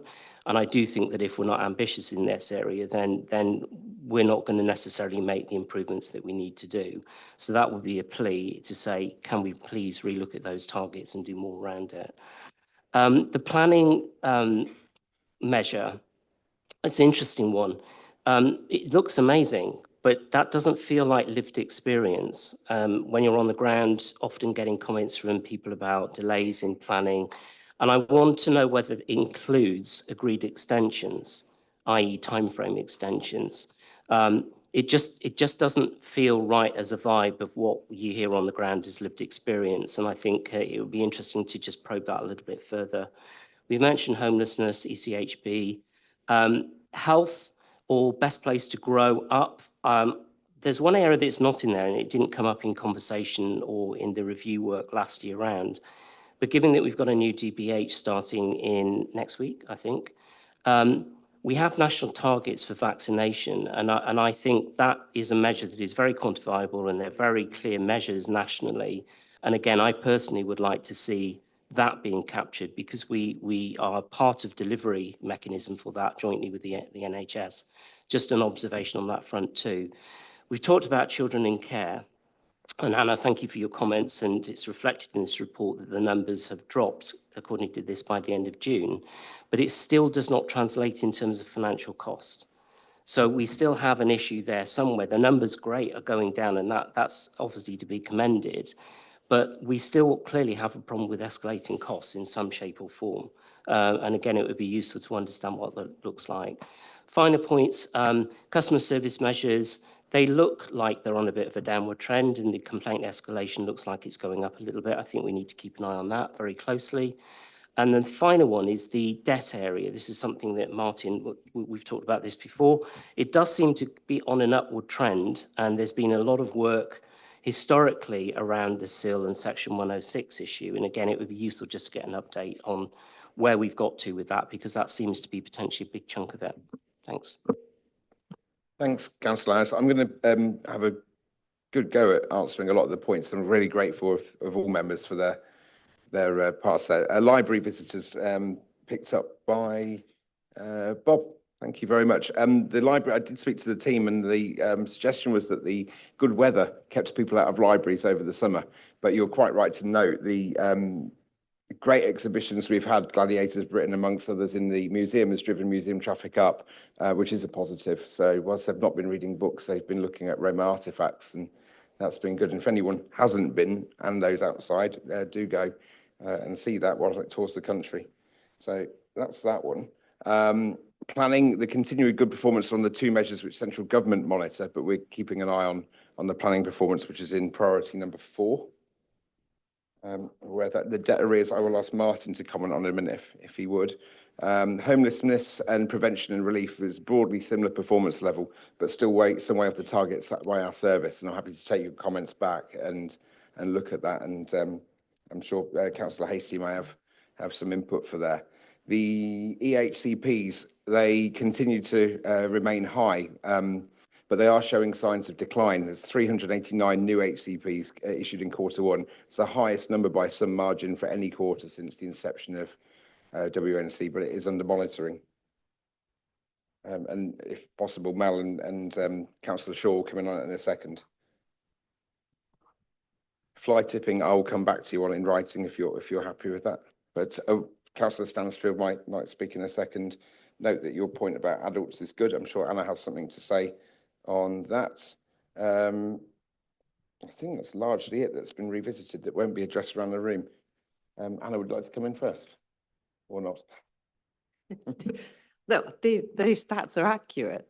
Whether or not, though, of course, if you're talking about the admissions to care homes, particularly, yeah, and of course, this is a we've always actually performed really well on that nationally and against the benchmarks, and we nearly always come in under our predictions too. So you know, we do pretty well, i.e., like our total year total and we give a total to government about what we expect in terms of admissions to care homes, and we generally come in underneath it. But a lot of that is all the good work about keeping people in their homes and returning them to their homes after they've been in hospital and stuff. But don't forget as well, it's an accumulating figure. So it will look like this, and that's the first quarter, and then it will add to it. So we will be up in probably the 400s by the time we finish, but it is a correct figure. Thank you, Anna. Councillor Shaw and Melanie. Thank you, Chair.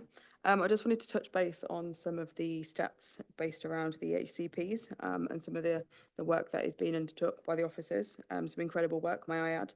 So the number of assessments in progress has actually reduced from 1014 to 699. The number of plans finalised in a month has risen from 18 to 128, which is incredible. The height of 166 in July 2025. The number of assessments that are over 52 weeks is reduced from 174 to 53. And the number of assessments that are between 30 to 51 weeks is reduced from 255 to 192. And I'll pass over to Mel to get that a little bit more technical. Thank you. So I just wanted to add, in terms of the 20-week timescale, it's not where we want it to be. So I think that's the first thing to say. It's 2.2%. National average, for those that aren't aware, is just under 50% currently. And again, that national average isn't where it should be. It should be 100%. But I think in terms of the data, what we're looking at currently is the average time it takes to complete an assessment. So as Councillor Shaw has just said, she's illustrated those times. So the data that Councillor Shaw gave is from February of this year, so it's February to July. So the average time now taken to complete an assessment has gone from 54.1 weeks to 48.7. Now, I'm not sitting here saying that's good, but what I am saying is that we're making improvements, and I monitor that on a weekly basis. So I definitely don't want to give the impression we're happy with that, because we're most definitely not.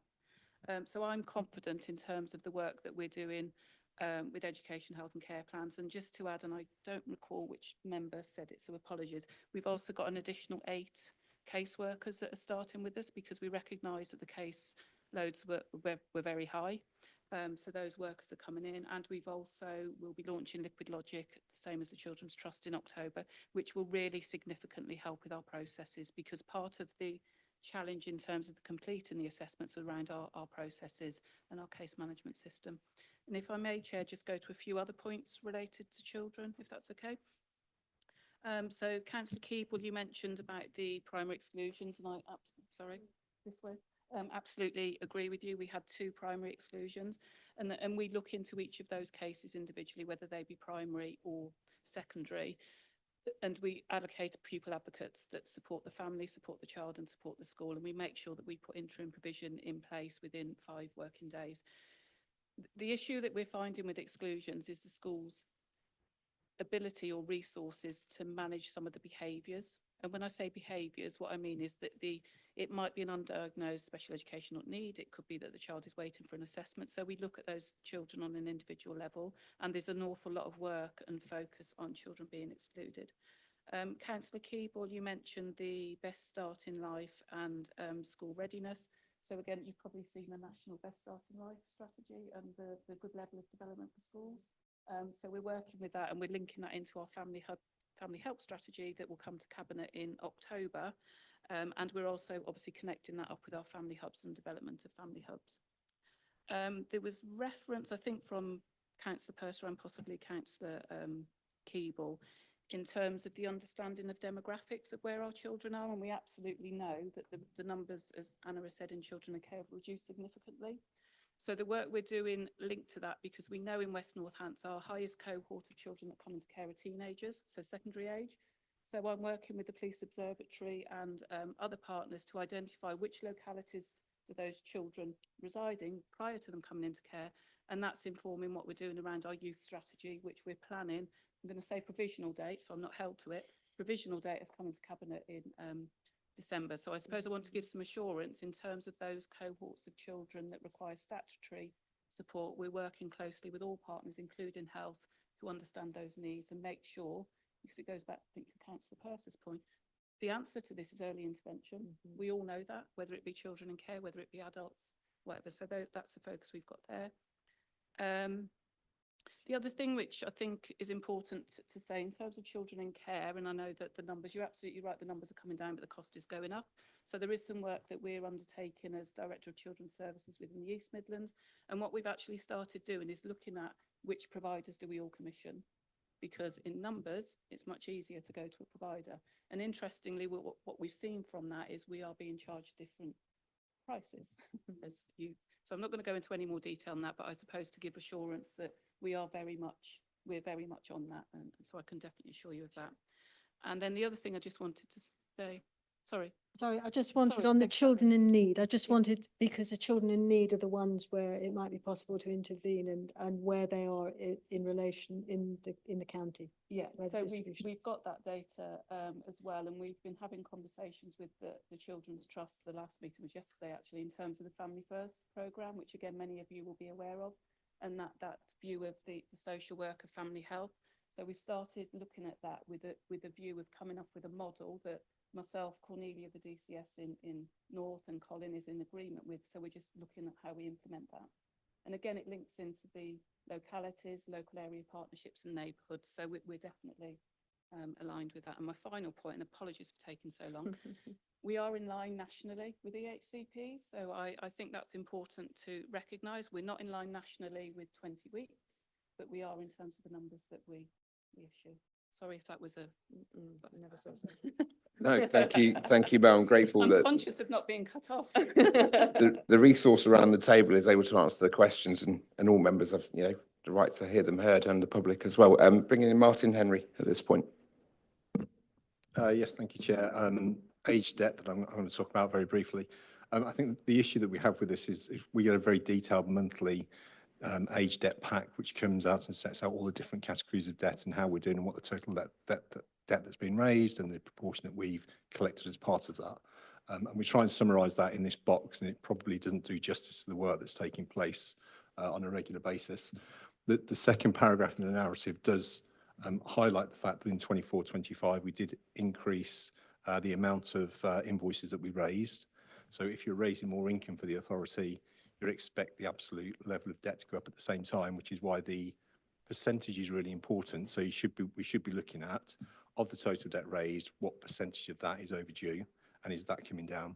And that is. So I've just bought a bit of time there, but whilst other people have been responding, I've gone into the age debt pack, and it looks like that proportion is coming down. It's just that we're raising more invoices, and because we quote the absolute figure here, it probably gives a false impression or worse impression than it actually is.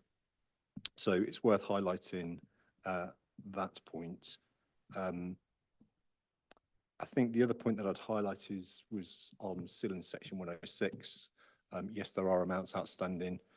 I think it actually demonstrates we're beginning to get a better grip on CILN 106 and invoicing and chasing regularly. So whilst it looks negative in this report because we don't give much context to it, I think it demonstrates that we are continuing to progress that particular project, recover as much of that as possible, and that probably explains that final paragraph in that narrative. Thank you, Chair. Thank you, Martin. And bring Anna back in. Sorry, just two other quick things which I can answer very quickly now. Councillor Harris, yes, they do include agreed extended timescales on the planning, which is what everybody does in their national report. So you're right, the figure would probably be lower if you didn't include agreed timescales. The other thing was just on housing and prevention figures, and you're right, we're doing a huge amount of work to try and increase the amount people have prevented. One of the key tools that we were looking at was predictive analytics. And we've seen some really powerful stuff done in some other council areas where two sort of control groups, one group at risk of homelessness where they used predictive analytics and one where they didn't. And they had a massive success rate where they'd used it. And nearly everybody became homeless in the group where they didn't. And that, maybe not surprisingly to you, showed very clearly that quite often the first indicators of homelessness were actually were flagged in adults or children's, not in housing. And by the time they got to housing, it was too late. And so we've just got all of our data sharing and everything agreements in place to be able to progress that. So we're hopeful that that will also help us to really get to people earlier before it becomes an issue. Thank you very much. Councillor Stansfield, and last on the regulatory services element of fly tipping. Yeah, just replying to Councillor Purser. Yeah, we have changed the way we collect fly tipping. The data it's been ongoing for about 1 month at the moment. I spoke to Deputy Director of Waste, Fiona Unnet, this morning about it. We are going to get the data as quick as we can. Basically, we just changed from KPI, which nobody could meet. It's this Viola area, so the area around Northampton is affected. It was a 2-day KPI. It was unachievable. I think it was 34% or something. It was just totally unachievable. So anyway, we've now gone to this push for this area style fly tipping clearance. So it will now, if you do report, it will be seen as 5 days rather than 2 days when you get your reference. But they'll go into certain areas at certain days of the week, which will change over time. So residents will not get used to what it is, so they won't keep putting rubbish out. And then we just do a whole pick in that area. So we're hoping, it discourages the amount of fly tip on the ground. Then it obviously fly tipping, unfortunately, breeds fly tipping. And then also we are very aware that we think a lot of these figures are duplicated. So because the fly tipping is there so long, one resident might report it, and then a member might report it, and then obviously one of our amazing Wombles might report it as well. So some of that reporting, we try and double reporting, we try and take out the data, but it's very hard to. So we're hoping with this new strategy, we're hopeful it reduce the fly tipping in situ, and also we're hoping that the figures will drop respectively. Oh, also, all members in the areas and public as well, if you live in the Northampton area, the Viola area, if you just notice any changes, can you please let me know? Because the more feedback we get, the better. Thank you. Thank you, Councillor Stansfield. I will go to Councillor Hastie. I believe, do you have anything on housing, homelessness, or otherwise that's in the report? Yes, thank you, Chair. Just to echo Anna's comment about the predictive analytics for preventing homelessness rather than curing it when it's too late. I've seen some fantastic work being done on that, and now with the data sharing barriers that are being broken down, that allows us to really get an amazing handle on when you can see things that are just beginning to go wrong rather than when they've actually gone wrong. And I would agree that that's not necessarily in all the areas you'd normally think. There are indicators that give us quite an edge on where things just literally start to go wrong.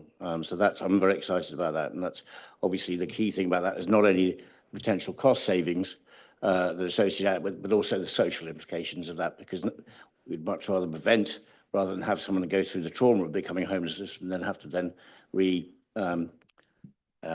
introduce them to other homes. So that's very exciting. I just wanted to ask Kevin Langley if he could help me out on something about the HENA, about the Housing Economics Needs Assessment, and about the target here for, which I think is, we were mentioning about 1,000, but he's far more eloquent on this than I am. So I'm going to ask Kevin if he could just help me out on that a bit.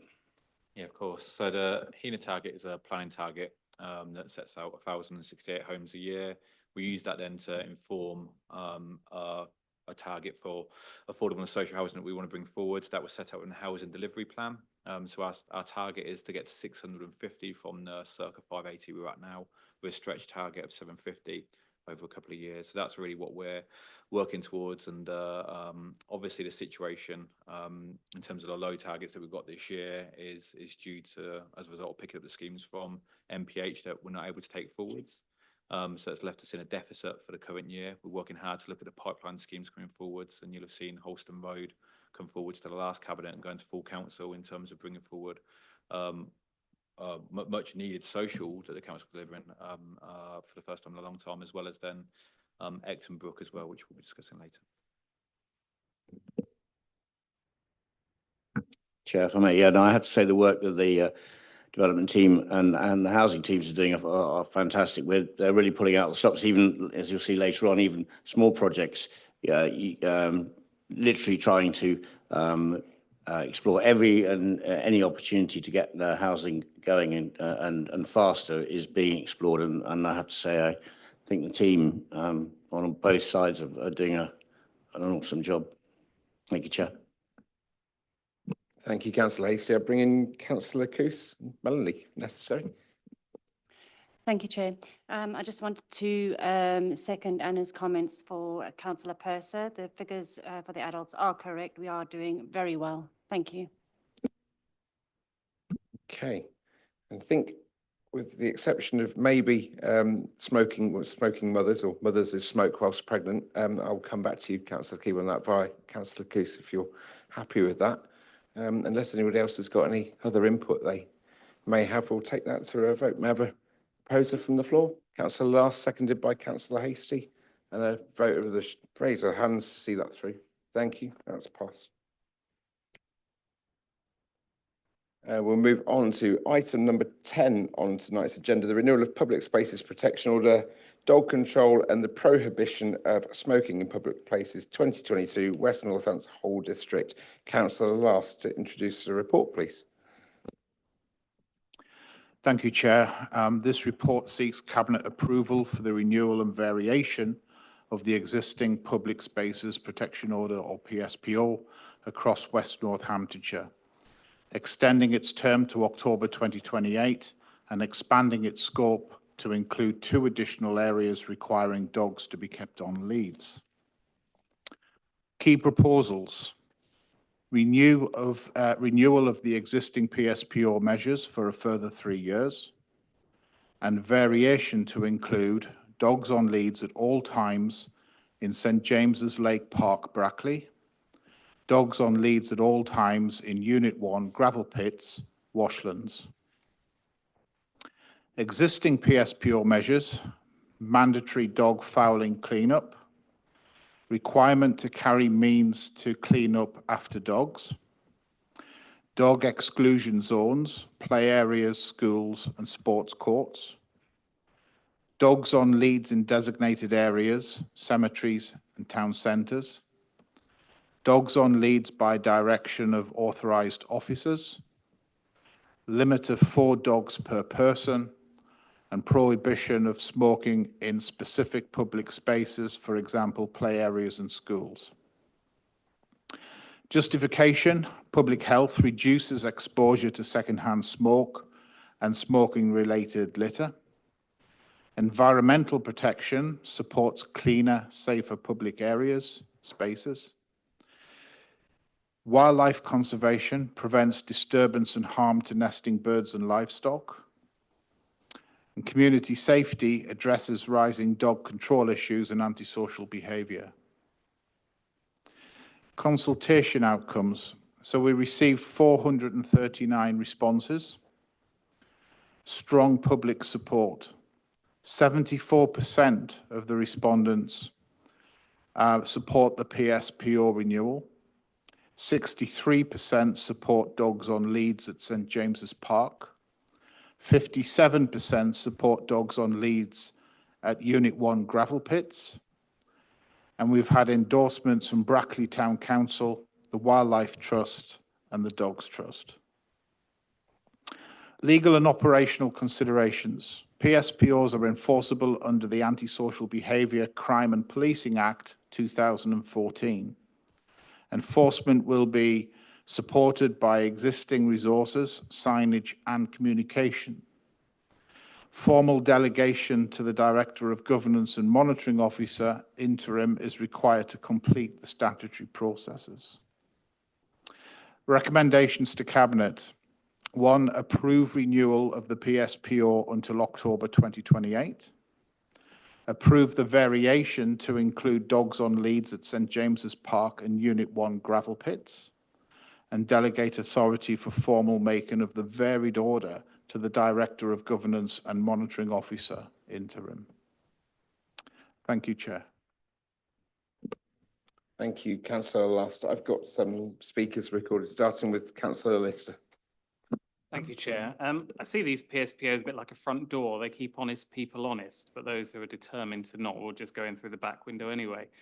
We're still receiving lots of complaints around dog fouling control. We've had 400 dogs attacks, and smoking-related litter remains a persistent problem, with cigarette butts accounting for 2/3 of items littered. My question is, how are we going to enforce this going forward? I mean, we go back, we've got the financial pressures, we know what we are. Is the existing staff really going to be enough to enforce this, especially given the wider areas, the bits of occasional education that we do and things like that?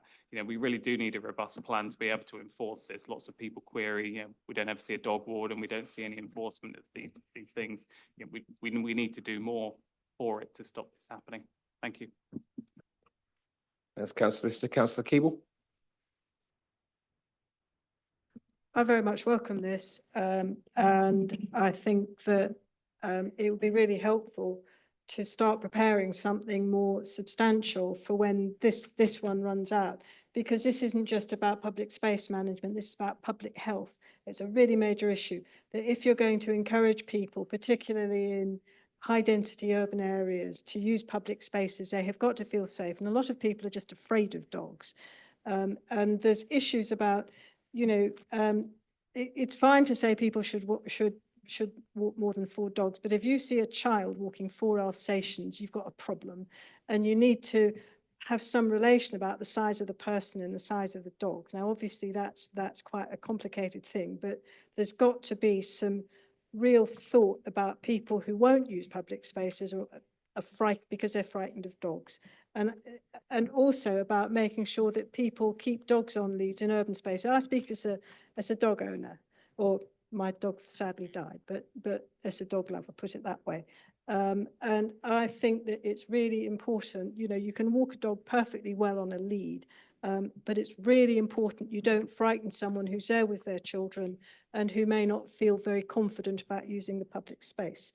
I also think that this issue about smoking is also very important. Absolutely right about schools, also near flats, because people keep their windows open, and we've had complaints about people smoking near flats and the children then having passive smoking, particularly in summer evenings when people open their windows. And in our area, it's not just tobacco that they're smoking. So there are issues around this. So I think that we do need something more substantial. It obviously can't be done now. There's obviously consultation, but I would ask, it's not, and I take all the points about enforcement that Councillor Lister raised, but we do have to take seriously the fact that there are public health issues about the walking of dogs and also smoking in public spaces, particularly where you're trying to encourage people to use public spaces or where their smoking might impact on children. Thank you, Councillor Keeble. Councillor Harris. Briefly. Yeah, please do.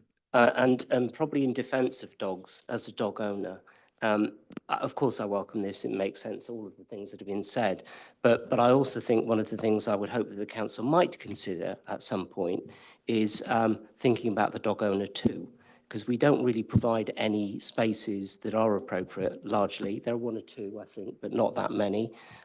So just in defence of dog owners, not all dog owners are bad dog owners. Thank you. Thank you, Councillor Harris. I think there's lots of smiles, maybe acknowledging your comments there, myself included. I'll open those points to the floor. Any members Cabinet, Councillor Stansford, you're a dog owner or multiple dog owner, and the environment member. Yeah, and a very responsible dog owner as well, yeah. I do welcome this, yeah, actually. You know, there are people who don't walk their dogs sensibly. There are people who just let their dogs off and run up to children and don't pick up their doodah and don't have never have a bag with them. So, yeah, or hang their bags on trees, which is the worst thing. It's not like a Christmas bauble. Yeah, so I do welcome it, yeah. And hopefully over it in time, we'll have more responsible owners. Thank you. Anybody else? Councillor Coase? I take on board the comments, Councillor Keeble, about the smoking in public spaces and flats and children as well, and public health. So I'll definitely raise this. Thank you. Councillor Hastie, another dog owner? Yes, the dog owner, very much so, but this is about smoking, and I've managed to stop my dog smoking, so that's quite good. Sorry, seriously. Yes, I wanted to echo the business about the flats. When I was looking at MKH Briars Hill, and a very common complaint in flats, multi-storey flats, is the situation with an elderly lady who'd been keeping her ground floor flat and outside the flat very clean, and the residents above weren't even using an ashtray and then just literally flicking them out, so that she had to end up basically every morning clearing up cigarettes and other things. So that is a very real thing for people who live in flats, and it isn't really pleasant if you've got to clear up other people's cigarette butts. That was all really. Thanks, Councillor Hastie. Councillor Petler, anything at all? No, he's taking my bit. No, he's taking your thunder. Councillor Luss, I was going to say something, obviously, to Councillor Lister's point about the cost of enforcement versus the revenue received from enforcement as such, and there is a disparity. Have you got anything to add on that? Obviously, we cannot put a price on public health, nor will we, but I think it's a point where people look at numbers and might have something to say. Yeah, thank you, Chair. And I'll just make some comments. I think it'll answer a lot of questions across all the respondents here. Yeah, I mean, these PSPOs are deterrents. They're not the panacea. They're not going to, wipe out irresponsible behaviour with dog owners. And I think we have to accept that the vast majority of dog owners are responsible people. So we have to act as a deterrent. Is it cost effective to cover every green space in the county, 5 days a week? No, it's not. And it's not, cost effective for a policeman to be on every stretch of road to catch speeders either. So we have to be realistic with the resources that we have versus, making sure that at least dog owners believe that there is a deterrent there and they could be actually caught at any, potential point in time. So at the moment, just to add some perspective to this, we have 12 wardens on patrol funded by or employed by West Northamptonshire Council. And under the Kingdom contract, we have another 3 to 4 wardens available. Now, they can, I think before under the Kingdom contract, for example, the wardens were only patrolling green space within Northampton itself. Under the new contract, they'll be able to patrol all the green spaces in the West Northamptonshire County. So that's an improvement in the service in itself. But yes, we do have another 12 wardens available. So yes, again, we would like more. Of course, we'd like more, but it has to be a cost-effective service and just visible enough to deter, the irresponsible owners. I would also say, in terms of the environmental impact of smoking and smoking in particular areas, again, there's a balance to be made against, allowing spaces to be used by people. There are lots of initiatives from an environmental protection perspective, such as talking to owners of canal boats, for example, to see if they can reduce the wood burning capability. And I'm going off track a little bit here, but also, domestic use of wood burners as well, and raising, the profile and, educating people that is impactful on the environment as well. So we'll always look at opportunities to try and improve, the airspace, the air quality within West Northamptonshire. I also take on Councillor Lister's point about dog attacks as well, and also Councillor Keeble's point. Again, dogs on leads is, some people are just not confident around dogs, and we have to accept that again as dog owners. Unfortunately, I'm not a dog owner myself. I would love to be, but I live in a family that supports cats, and yeah, absolutely, and I've had to bow to that. Anyway, so in terms of enforcement, this year, officers and wardens have managed to prosecute just short of 100 people. Now, that doesn't sound a lot, but if you look at the 12 wardens that we have, nobody's going to leave dog fowl on a grass or in a green space knowing that there's a warden standing 15 or 20 meters away. So, to actually catch people in the act, and again, we're talking about a very small percentage of irresponsible dog owners here. So for wardens to find people, catch them in the act, and actually act on that, I think 100 prosecutions out of 12 wardens this year is quite a good statistic, to be fair. But yeah, that's where we are. Thank you, Councillor Last. Does anyone got any other input to the report or comments to make? In which case, we'll move forward. Can I have a proposer from the floor, please? Councillor Stansfield, seconded by Councillor Manning, and a vote with a show of hands to approve the recommendations. Thank you. Conscious of the time, we may take a short break after the next item, but I'll move on to item number 11, the Local Council Tax Reduction Scheme 26-27. Councillor Slope to introduce the report. Thank you, Chair. This report asks Cabinet to recommend continuing our local council tax reduction scheme into 26-27. The scheme remains an important source of support for households on low income, with over 9,800 people of working age currently benefiting from it. Pension age residents remain fully protected under the government's prescribed scheme. Our approach, a minimum 20% contribution alongside the Exceptional Hardship Fund, is working well. Collection rates remain above national averages, showing that the balance we have struck between support and financial responsibility is effective. Keeping the scheme unchanged provides certainty for residents, avoids the cost of consultation, and ensures fairness across our communities. I therefore commend this recommendation.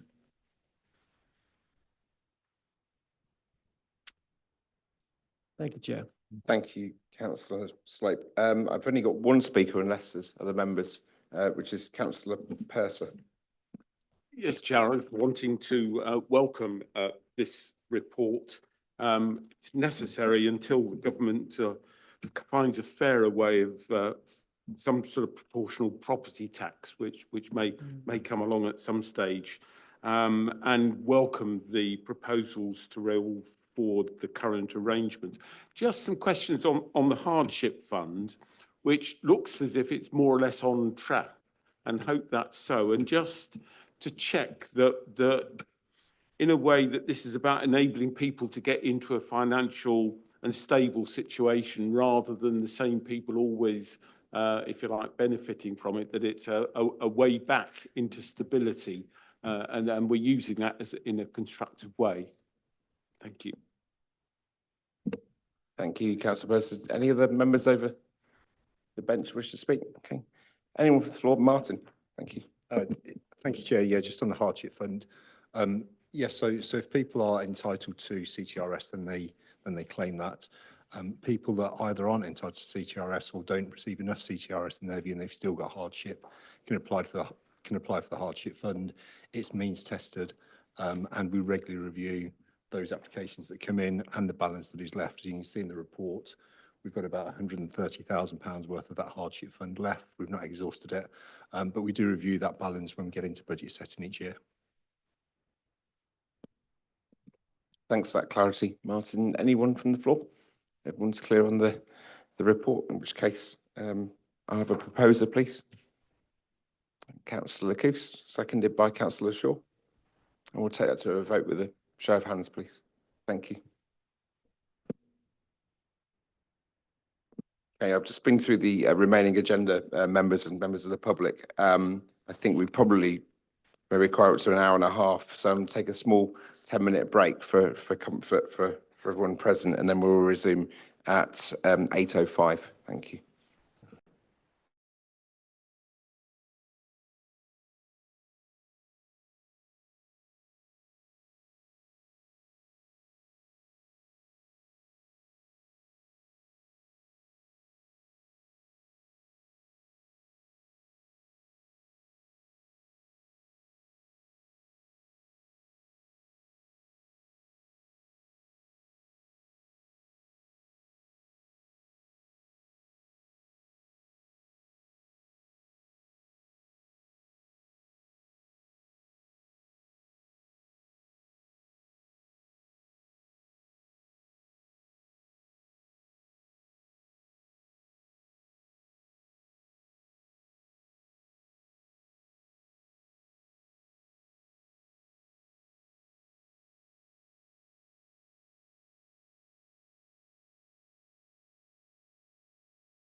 again, starting with item number 12 on the agenda. Paul, are we good to go? Thank you. Okay, the meeting starts again, 2006, part 2. Item number 12 on tonight's agenda, the Integrated Community Equipment Services Contract Variation and Re-Procurement. And I will invite Councillor Laura Coos to introduce the report. Thank you, Laura. Thank you, Chair. The current provider of the Integrated Community Equipment contract is Millbrook Healthcare Group, who were awarded the contract for Northamptonshire in August 2019 for a 5-year contract with an option to extend for a further 2 years as a +1 and a +1. West Northamptonshire Council leads on the commissioning of the service on behalf of the North Northamptonshire Council and the Integrated Care Board. Both the additional years of the contract have been utilised, and the contract is currently in the final year. The contract is due to expire at the end of July 26. The ICES, the Integrated Community Equipment Service contract, also provides equipment for Northamptonshire's Children's Trust, NCT, NHS Continuing Healthcare, CHC, and schools equipment that enables equipment to be procured through the contract and then recharged to either Education, Northwest, or CHC. The service includes the delivery, collection, cleaning, and recycling of equipment, or the effective disposal of equipment that cannot be recovered or refurbished. Equipment ranges from simple aids to daily living, bathing, toileting, and mobility items aiding independence, to more technical and complex pieces of equipment. Northamptonshire also delivers and installs minor adaptations. Adding a contract variation of a further 8 months would allow time to develop a new model with the following new elements. Number 1, develop a self-assessment front-end model that would ask people to answer questions using online specialist tools, and if a formal assessment is not needed, direct people to where they could obtain that equipment and strengthen our prevention offer. Number 2, allow care homes to purchase from the catalogue to improve the quality of equipment used in care homes and speed up the delivery to avoid loaning care homes equipment that has been historically difficult to get back again. The potential for procurement to develop a WNC framework that can generate income when other councils join the framework. To start a new model on April 1st, 2027 to better align the finance reporting. An options appraisal was presented to the senior leadership team, SLT, for future community equipment models in August 24. The preferred option was for West Northamptonshire Council to offer to lead the contract again, but seek an equal share of staffing costs for the contract at the start of each of the contract years. Both NNC and ICB agreed for the WNC to be lead commissioners and the sharing of staffing costs. Commissioners have suggested renaming the service to the Integrated Community Equipment Loan Service, ICELS, to serve as a reminder to people that they do not own this equipment and it should be returned when no longer needed. Partners agree with this change. Offering a longer contract period allows time to develop the model and make further improvements. This has been a benefit in the current model. This paper is therefore to A, approve a contract variation of 8 months to allow time for the development of a new model for reprocurement. B, approve reprocuring the Integrated Community Equipment contract and continuing lead commissioner role with North Northamptonshire Council and the Northamptonshire Integrated Care Board over a period of 5 years with the option to extend by a further 3 years, 5 + 1 + 1 + 1. And C, to grant delegated authority to the Cabinet Member for Adult Care and Public Health in consultation with the Executive Director of People and the Chief Finance Officer, S151, to take any further decisions to conclude this procurement and award the contract. Thank you. Thank you, Councillor Coos. I have 2 speakers registered this evening on this, Councillor Purser and then followed by Councillor Ashraf. Councillor Purser. Oh, thank you, Chair. I just really welcome this piece of work.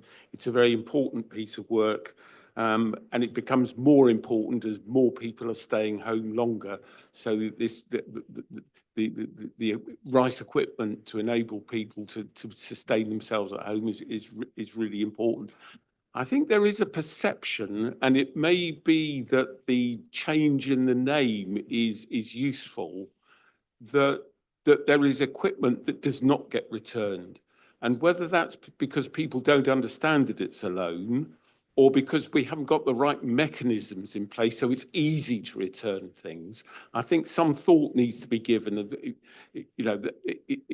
of how we maximise the return of equipment when people have, and often that is difficult, because often it's when somebody has died, and it needs to be done very sensitively, so that we aren't banging on people's door the day after somebody's died, which could be very easy to do. But if you allow it then to drift on for several weeks, then that is when equipment will be lost. So I think some thought given to that, but that's not the procurement process. Well, it might be within the procurement process, but it's who's responsible, how is it done, how does it happen as easily as possible, and how do people return the equipment as easily as possible? Seems to me a bit of a challenge, but it's a significant piece of work for us as an authority, and it's really good that all the agencies are working together on that. I think that's a kind of real positive on this.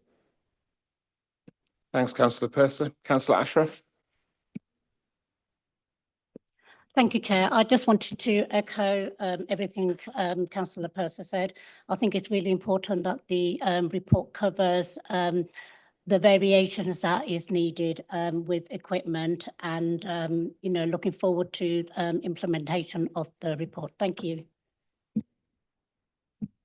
Thank you, Councillor Ashraf. Any questions from other Cabinet members? Any commentary? Councillor Hastie. Thank you, Chair. Yeah, I'd just like to echo what Councillor Purser was saying in terms of this, the return of equipment. I understand, obviously, financial constraints, and it's often a difficult time for people, but I just wonder if there is any way that we can look into that to try and find if either a deposit scheme or some form of making it debt, maybe that's too onerous, but some form of way of helping people recover their equipment, because obviously otherwise it'll just probably end up in other people's homes or landfill, or put into a loft for many, many years. Thank you. Thank you. Anybody else? Councillor, sorry, Melanie, your first time, welcome. Yep, thank you. So just to confirm that recycling would usually be built into a standard contract for equipment loan service. Unfortunately, it wasn't at the time this was procured, which, as you can see from the contract date, was quite a long time ago and predated the split of the councils. So into the new contract, that's entirely going to be based on a recycling model. So the provider will be incentivised to do the recycling, and that'll be built into their service cost, which is quite a standard model across the country. Thank you very much for that. In which case, if there's no further comments, I'll take a proposer from the floor. Councillor Manning, seconded by Councillor Stansfield, and a vote to approve the recommendations. Show of hands, thank you. That's passed. Okay, and we'll move on to item number 13 in the report. With Councillor Butler's absence, I will take the report this evening.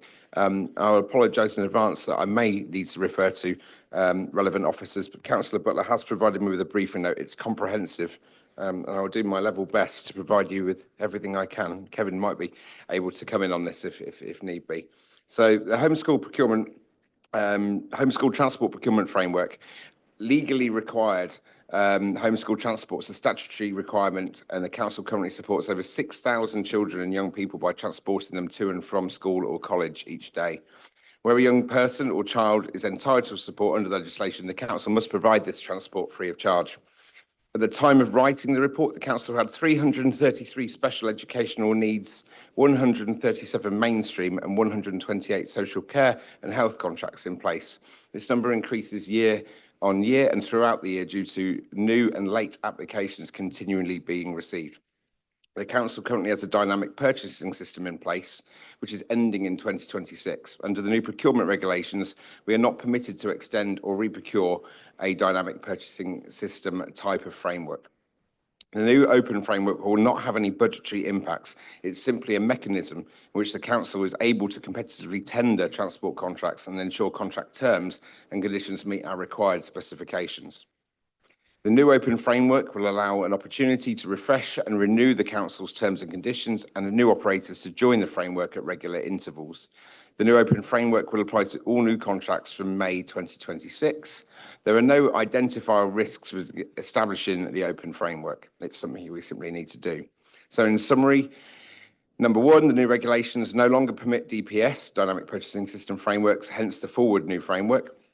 Point two, the alternative options include a dynamic markets or open frameworks model. Three, open frameworks are most suitable for this type of activity. Four, open frameworks will be available for other public bodies, schools, colleges, training establishments, or others to utilise. Point five, the proposed review framework twice yearly to allow new suppliers to join. Point six, various lots to be included to allow maximum flexibility for procurement and achieving best value. And point seven, a higher level of pre-qualification for onboarding new operators to be introduced. So an open framework is a new UK public procurement model introduced under the Procurement Act 2023 that provides for the award of a series of successive frameworks on similar terms. This allows new suppliers to bid and join frameworks at different points in its lifespan. This approach can last up to 8 years, increases competition, supports innovation, and provides public sector buyers with access to a broader range of suppliers and solutions, making it easier to procure from small and medium-sized enterprises, and we call SMEs, and that can obviously have a much more beneficial local impact. There's a couple of figures available that Councillor Butler's provided with me, but it does show a striking rise in the cost of send transport over mainstream transport in the homeschool transport policy. So to give you an idea, it was 6.49 million for mainstream school transport last year. In the current year, we're seeing that at 6.66. But in send transport last year, 13.16 million. Now sitting at 15.54, so a substantial rise of nearly 2.4 million in the send transport area. It's something that we've continuously got our eyes on. I think that summarises the briefing note, but I'll go to speakers and then perhaps rely on Kevin to come in if he's got anything to add later. Speakers I've got on this, Councillor Ashraf, please. Thank you, Chair. I welcome this report. I think we all agree the demand for transport is increasing and a new open framework being established, it must ensure it continues to discharge these duties in full. However, I do have concerns and hopefully you'll understand where I'm trying to come from. I was recently approached by 5 female passenger assistants and they didn't want to come on the record, but they had concerns about how they were being treated differently from the drivers and in their role. And I will just go into detail what that looked like. So what's really important with this is, even though that the council have a tendering process and are giving out tenders, we need to have some sort of monitoring and compliance in place. Because if we are awarding tenders, do we have checks to see that the people that they employ have rights to work in the UK? Payment is made with minimum payment wages and annual safeguarding training. Is that fulfilled? My concern is, when I spoke to these ladies, I asked them to come on record and their concern was if they did, their job would be in jeopardy because they raised their voice and they would lose their job. And for many of these ladies, it's the very first time they've sought employment and that independence, which is amazing. Through this role, they have this independence, but comes with other challenges. They are given a wage, but they don't know whether it's the correct wage. And when they are asked to produce from the DWP evidence of payslips, they can't provide it because the employer, whom is the taxi firm, don't have to provide it. And then it comes back to the council in effect, because we are awarding this tender and then the taxi company can disperse with the payment as they please. But it brings up other issues along that side. And I did raise this concern, and I have spoken to one of the officers, but I wanted to ensure that we have something in place to protect not just the female staff or the taxi drivers, but everyone involved, and especially the council, because tendering process is hard as it is, but we need to make sure that the money is spent properly and wisely, and people have rights to information that even the government requests, like pay slips. And when they can't produce that, it's very difficult to have a voice, and they won't voice it. One lady in particular, she's been working for 9 years. She approached me and I said, would you come forward and say something? She said, no. So the difficulty is this must have been happening for many, many years. And they feel now they're ready to speak up, but they're not going to come forward. And I don't know if the council has any protection when we have tendering that goes out, because my concern is, who are we employing through this tendering process once that money is passed over to the taxi firm? And I just want to make sure that we have all that monitoring and checks in place. And to me, what's really important is equality. And this is the first time these women are given the opportunity to work. And it's fantastic to see the smiles on their face to say, you know what, I have wages coming into my bank account. And then they said, but we're not treated equally or fairly. And they recognize this.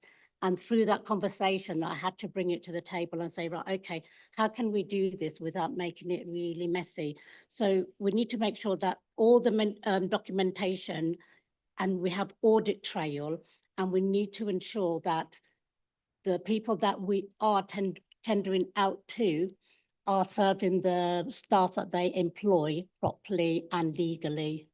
Thank you. Thanks, Councillor Ashraf. There's a few points in there that are quite sensitive, so I'll take advice before providing an answer there, if that's okay. The next speaker I have is Councillor Aldridge.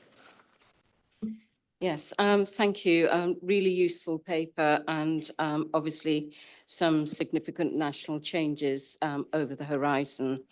And I think in the context of year-on-year increased costs of providing home to school transport, open framework contracts for us as a public sector body have the potential of securing budget savings through reduced administrative costs, competitive pricing, and access to innovation and better value, as well as economies of scale.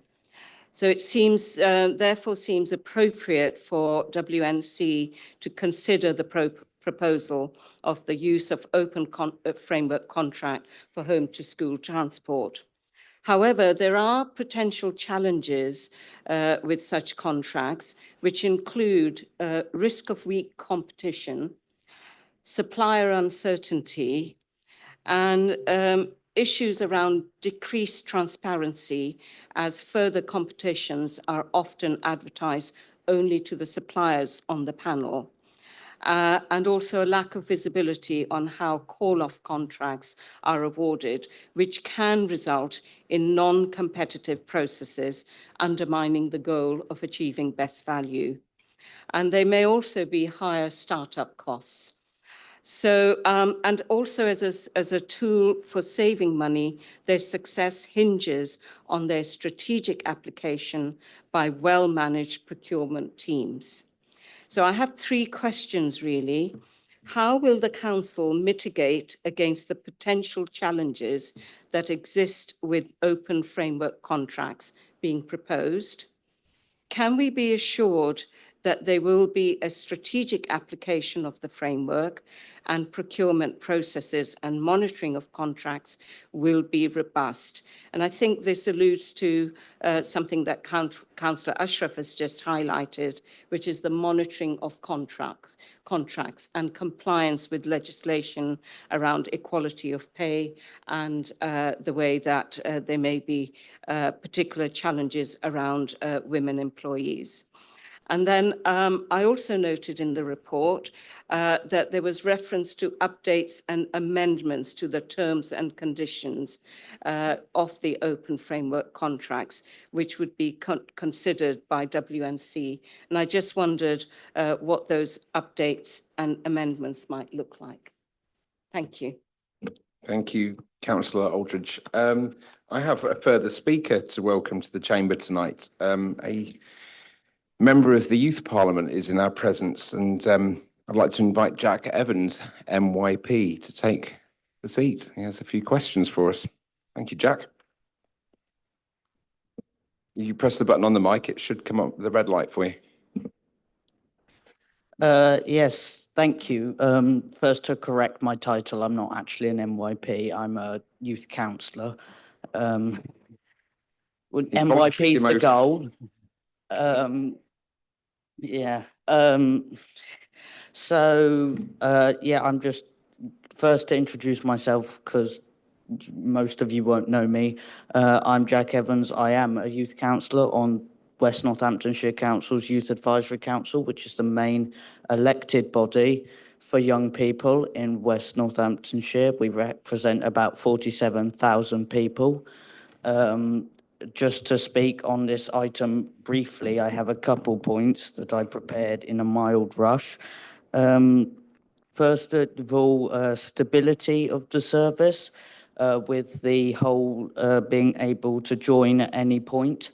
That is like the stability for especially SEN pupils. There are 333 SEN routes, I believe the report says, and also the training costs for those new companies coming in for safeguarding and SEN will be high, and who's paying for that.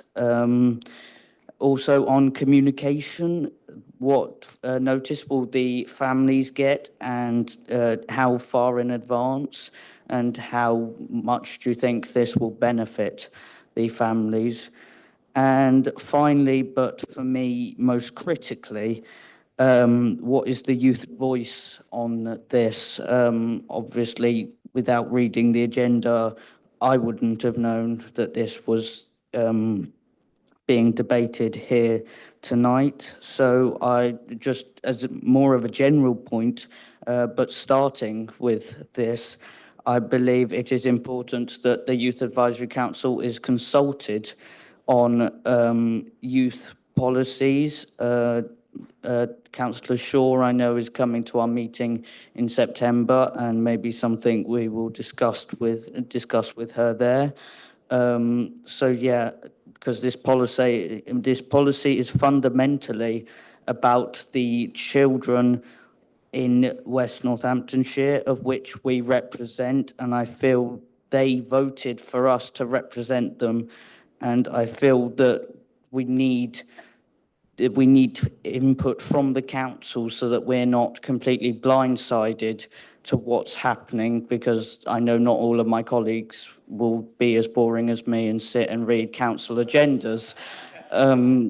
So yeah, I think it's only fair that we as the elected body get fair input and advanced notice of this, because fundamentally this affects our constituents.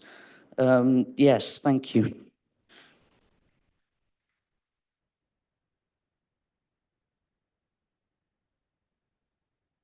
Well done, Jack. Thank you. And it was a pleasure to meet you when I went to the Youth Council a few months ago, and you put me on the spot like a select committee, an hour and a half in the chair. So well done.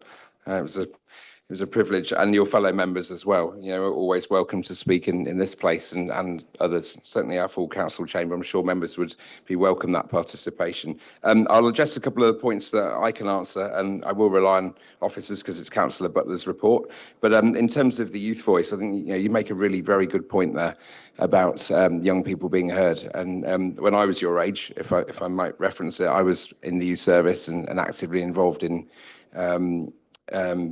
sort of public engagement like yourself. I think it would be prudent we can talk to the Haffy, who works with your team, and Marcia Walker, who's the colleague of ours that works with you to share things like this, so you are aware of them and some of the more valid points in them and the recommendations of why we're making the decisions we're being asked to make here. In terms of the training costs, I think we may have something on that for you in a second. It might be my belief that they are that of the delivery partner, which is what's reflected in their sort of contract price work. But we can come back to you on that. I think the point about accessibility, stability, flexibility is this procurement framework is being designed to make it more competitive for small and medium enterprises to join and support a service like this. As we support every business in West Northants. The more people we can get engaged in enterprise, the better. Hopefully that covers that off, but I can also send a reply with Councillor Shaw to your next Youth Parliament, so your Youth Council and Youth Parliament meeting, if that's okay. Okay, thank you. Right, we'll go back on the other members' points on the other side of the room. Okay, what have we got? I've got some notes on pay slips from Councillor Ashraf. So in terms of where we're at, it's my belief when we contract out, we obviously have a large number of drivers, large number of contracts, and a large number of routes. That we, obviously, if there's a reference to any impropriety on the part of an employer, that we would deal with that. In terms of the responsibility to provide a pay slip, generally speaking, it would be on or before the point of payment from an employer. And if there is something there, it should be reported. Either address the council as the supplier of the contracts. But if there is any impropriety there, we'd like to hear of it. Certainly, a point or on or before the point of payment, a payslip should be provided with the right tax details, NI, as in any other payslip. In terms of monitoring and compliance, I might look to Kevin on this kind of stuff. Yeah, absolutely. So in terms of all new suppliers coming onto the framework, they will all have to be vetted, and then there will be a regular review process. I'll have to come back to you on the timescales of when those reviews are taking place, but they're definitely built into the contract. Okay. Anna's going to come in on the last part. Yeah, it's just to say, I mean, obviously, there's hundreds of these suppliers on the contract, but it's no different in some ways to an adult's or a children's contract. So the contract that they sign up to very clearly sets out the rules about proper employment, following employment law and legislation, modern slavery rules around payment levels, etc., the requirement for DBS checks, so all the safeguarding training guidance, etc. We do all of that. Obviously, to do it to individual companies and all of their drivers would be a huge task. So in a sense, we are delegating that, but they're signing contracts that make it very clear what their responsibilities are. But like all contracts, whether it was care or not, whatever, if an issue is flagged about the quality, the behaviour of a driver, issues with their employment, or indeed any risk of modern slavery type thing, then we would investigate that as a separate thing. And we do, and we hear sometimes about drivers and everything else. So whilst I appreciate it's very difficult for the people who've come forward who don't want to be named, we can absolutely do that, but we obviously would have to know which firms that they were with. And if we found them, of course, then we probably would take them off the framework and suspend their contract, as we would again with any sort of care contracts as well. So it's a bit of a difficult one. I do wonder if some of the wider comments made by you about the way the contract works and the framework and everything else. We have done a massive amount of work about competitiveness, stopping anti-competitive tendering and colluding, all sorts of things. But you've asked some quite detailed question, and it almost feels as if something members want, that perhaps Tom Callaghan, who's the manager of this service, maybe do a Q&A session with members on it and talk you through some of it, because the amount of work done to try and stop all those things and manage it effectively, it's been huge. The monitoring, that we have a full monitoring team. It's not run by procurement, understandably and rightly, because of course the people who know the contracts, know the routes, know what's supposed to happen and how it's supposed to be run are the ones close to the detail, just as they would be in adults, and they do the investigative type work as well. But I'm sure Tom would be more than happy to do that if it's something that interests members, to get into the details of the contracts. Oh, sorry, just one more thing for Jack as well. Don't forget, we do publish a forward plan, which is months in advance of all the papers we're expecting to come to council. We've looked at the descriptions of those, because I don't think they're always helpful in describing what we're talking about. But we'll try and make sure that's accessible to young people too. But do look at that too, because it'll tell you if there's items of interest coming up for you that you'd really like to engage on. Thanks. Thank you, Anna. Hopefully that answers the questions. I think to Councillor Aldridge's points and your questions, maybe that opportunity to with Tom Callaghan would be the best forum to do that. Certainly your point about updates, T's and C's relevant to contracts and what that might include. Any members from the floor with any points? Councillor Hastie? Yeah, thank you, Chair. Firstly, Jack, I think you should be included in that forward plan. And secondly, I'd like to just ask about Mr. Callaghan and the Q&A session for this. I'd like to understand more about how it's structured, so I'd welcome that opportunity. Thanks, Councillor Hastie. I think there's a lot of people in agreement there, so we'd welcome that too. Any other questions from the floor? We've covered that off fully, in which case I'll take a proposer. Councillor Coo, seconded by Councillor Hastie, and a vote with a show of hands, please. Thank you. Super.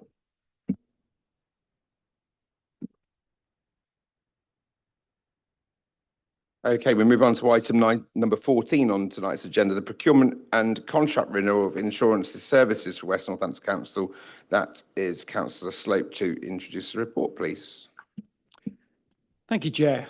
Item 14 covers the procurement and contract renewal of the council's insurance services. Insurance is one of those areas where if it's working well, it goes unnoticed, but it's absolutely fundamental to our resilience as an organisation. At present, the council spends around £2.5 million a year on insurance, covers includes property, motor, liability, and a range of specialist policies. Without this protection, we would be exposed to risks that could cost tens of millions in the event of a major incident. The insurance market has hardened in recent years, particularly for property. Insurers now demand more detailed asset information and are less willing to take on risk without this. The proposal before Cabinet is pragmatic. Extend the current contract for 12 months to March 27. This gives us time to strengthen our property data and prepare a stronger tender securing better value for money. Disaggregate certain specialist policies such as fine art, terrorism, and cover for specific venues to achieve sharper pricing. And we begin preparations for full tender services from April 27. This approach avoids rushing into the market at a disadvantage and ensures we protect both value for money and continuity of cover. During this time, we shall also be reviewing our cover for cyber attacks. Thank you, Chair. Thank you, Councillor Slope. I've got one speaker recorded down.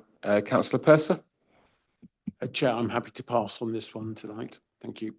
Okay, it's a fairly easy one. Anyone from the floor? Any comments at all? No? Last bidders? No? Okay, well, if we have a proposer for the report, in that case, Councillor Stansfield, seconded by Councillor Last, and a vote with a show of hands. Thank you. That concludes item 14. Item number 15 is the Ecton Brook Affordable Housing Development. There is a private appendix. This Councillor Keeble, I've got you down to speak. Do you wish to discuss the appendix, or? I don't particularly want to address myself to the appendix, so if you want me to. So, yeah, so otherwise I'd move the whole thing into a private session. So, okay, Councillor Hastie, would you please introduce the report?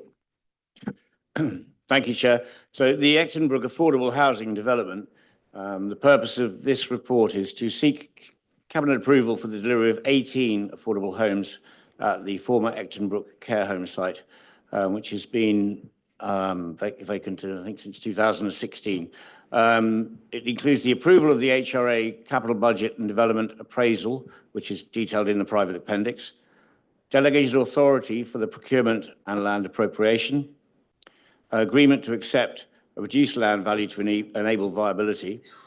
The key recommendations, so the Cabinet is asked to note the progress to date on the delivery programme, approve the HRA capital budget and development appraisal index, again Appendix A, which is, as we said, exempt.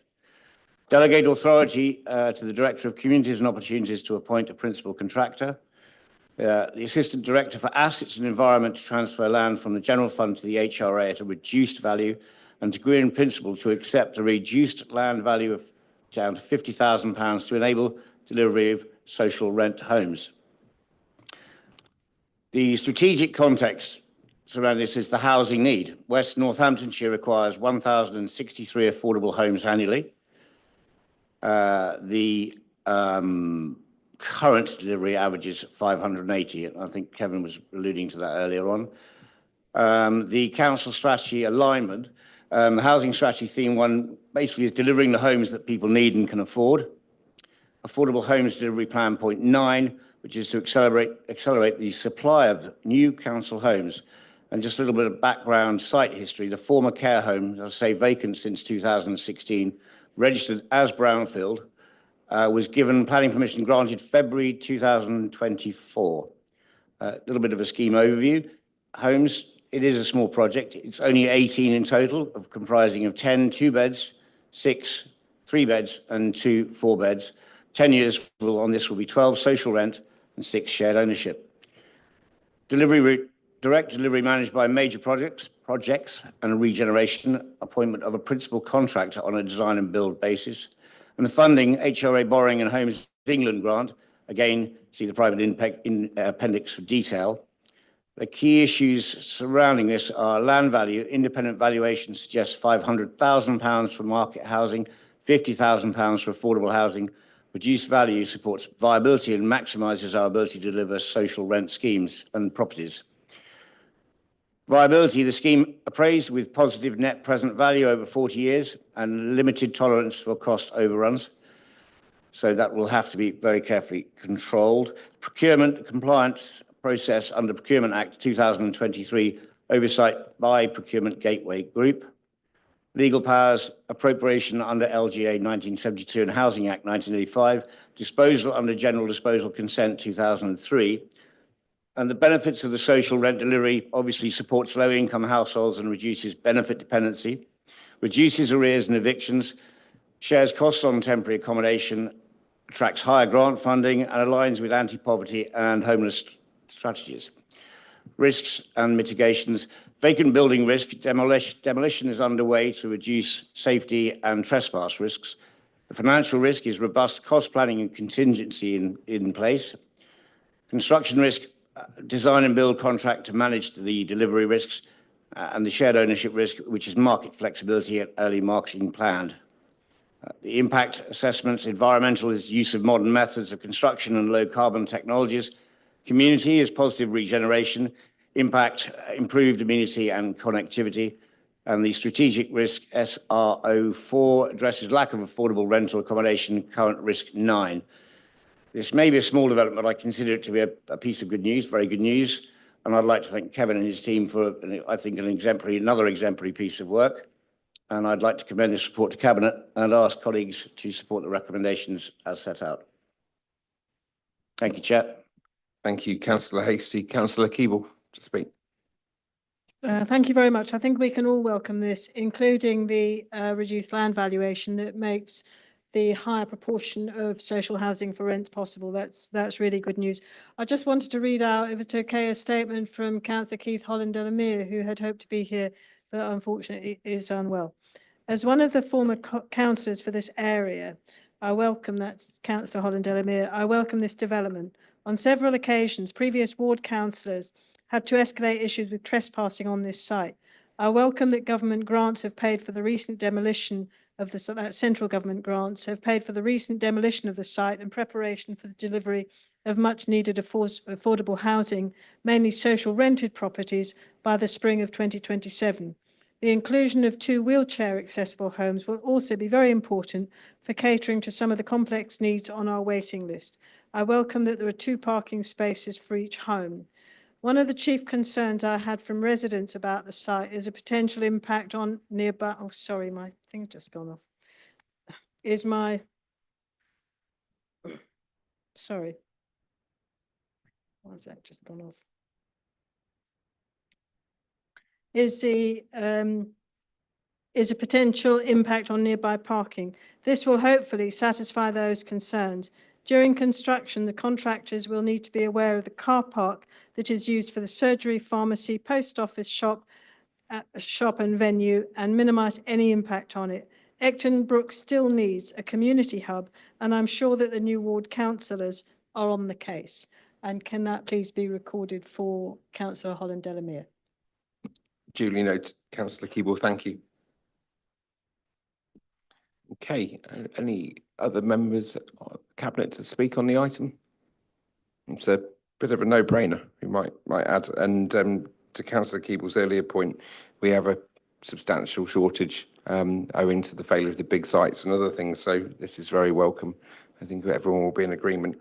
We'll take that forward to a vote, and there's no need to move to the private session to discuss the appendix. Proposer from the floor, please. Councillor Coos, seconded by Councillor Manning. Vote with a show of hands, please, to pass the item. Thank you. Okay, that concludes the public part of the meeting. We now must move into a closed session for the final two items that under section 100A of the Local Government Act 1972, the public be excluded from the meeting for the following items of business on the grounds that if it public were present, it would be likely that exempt information under paragraph 3 and part 1 of section 12A of the Act would be disclosed to them. Thank you very much.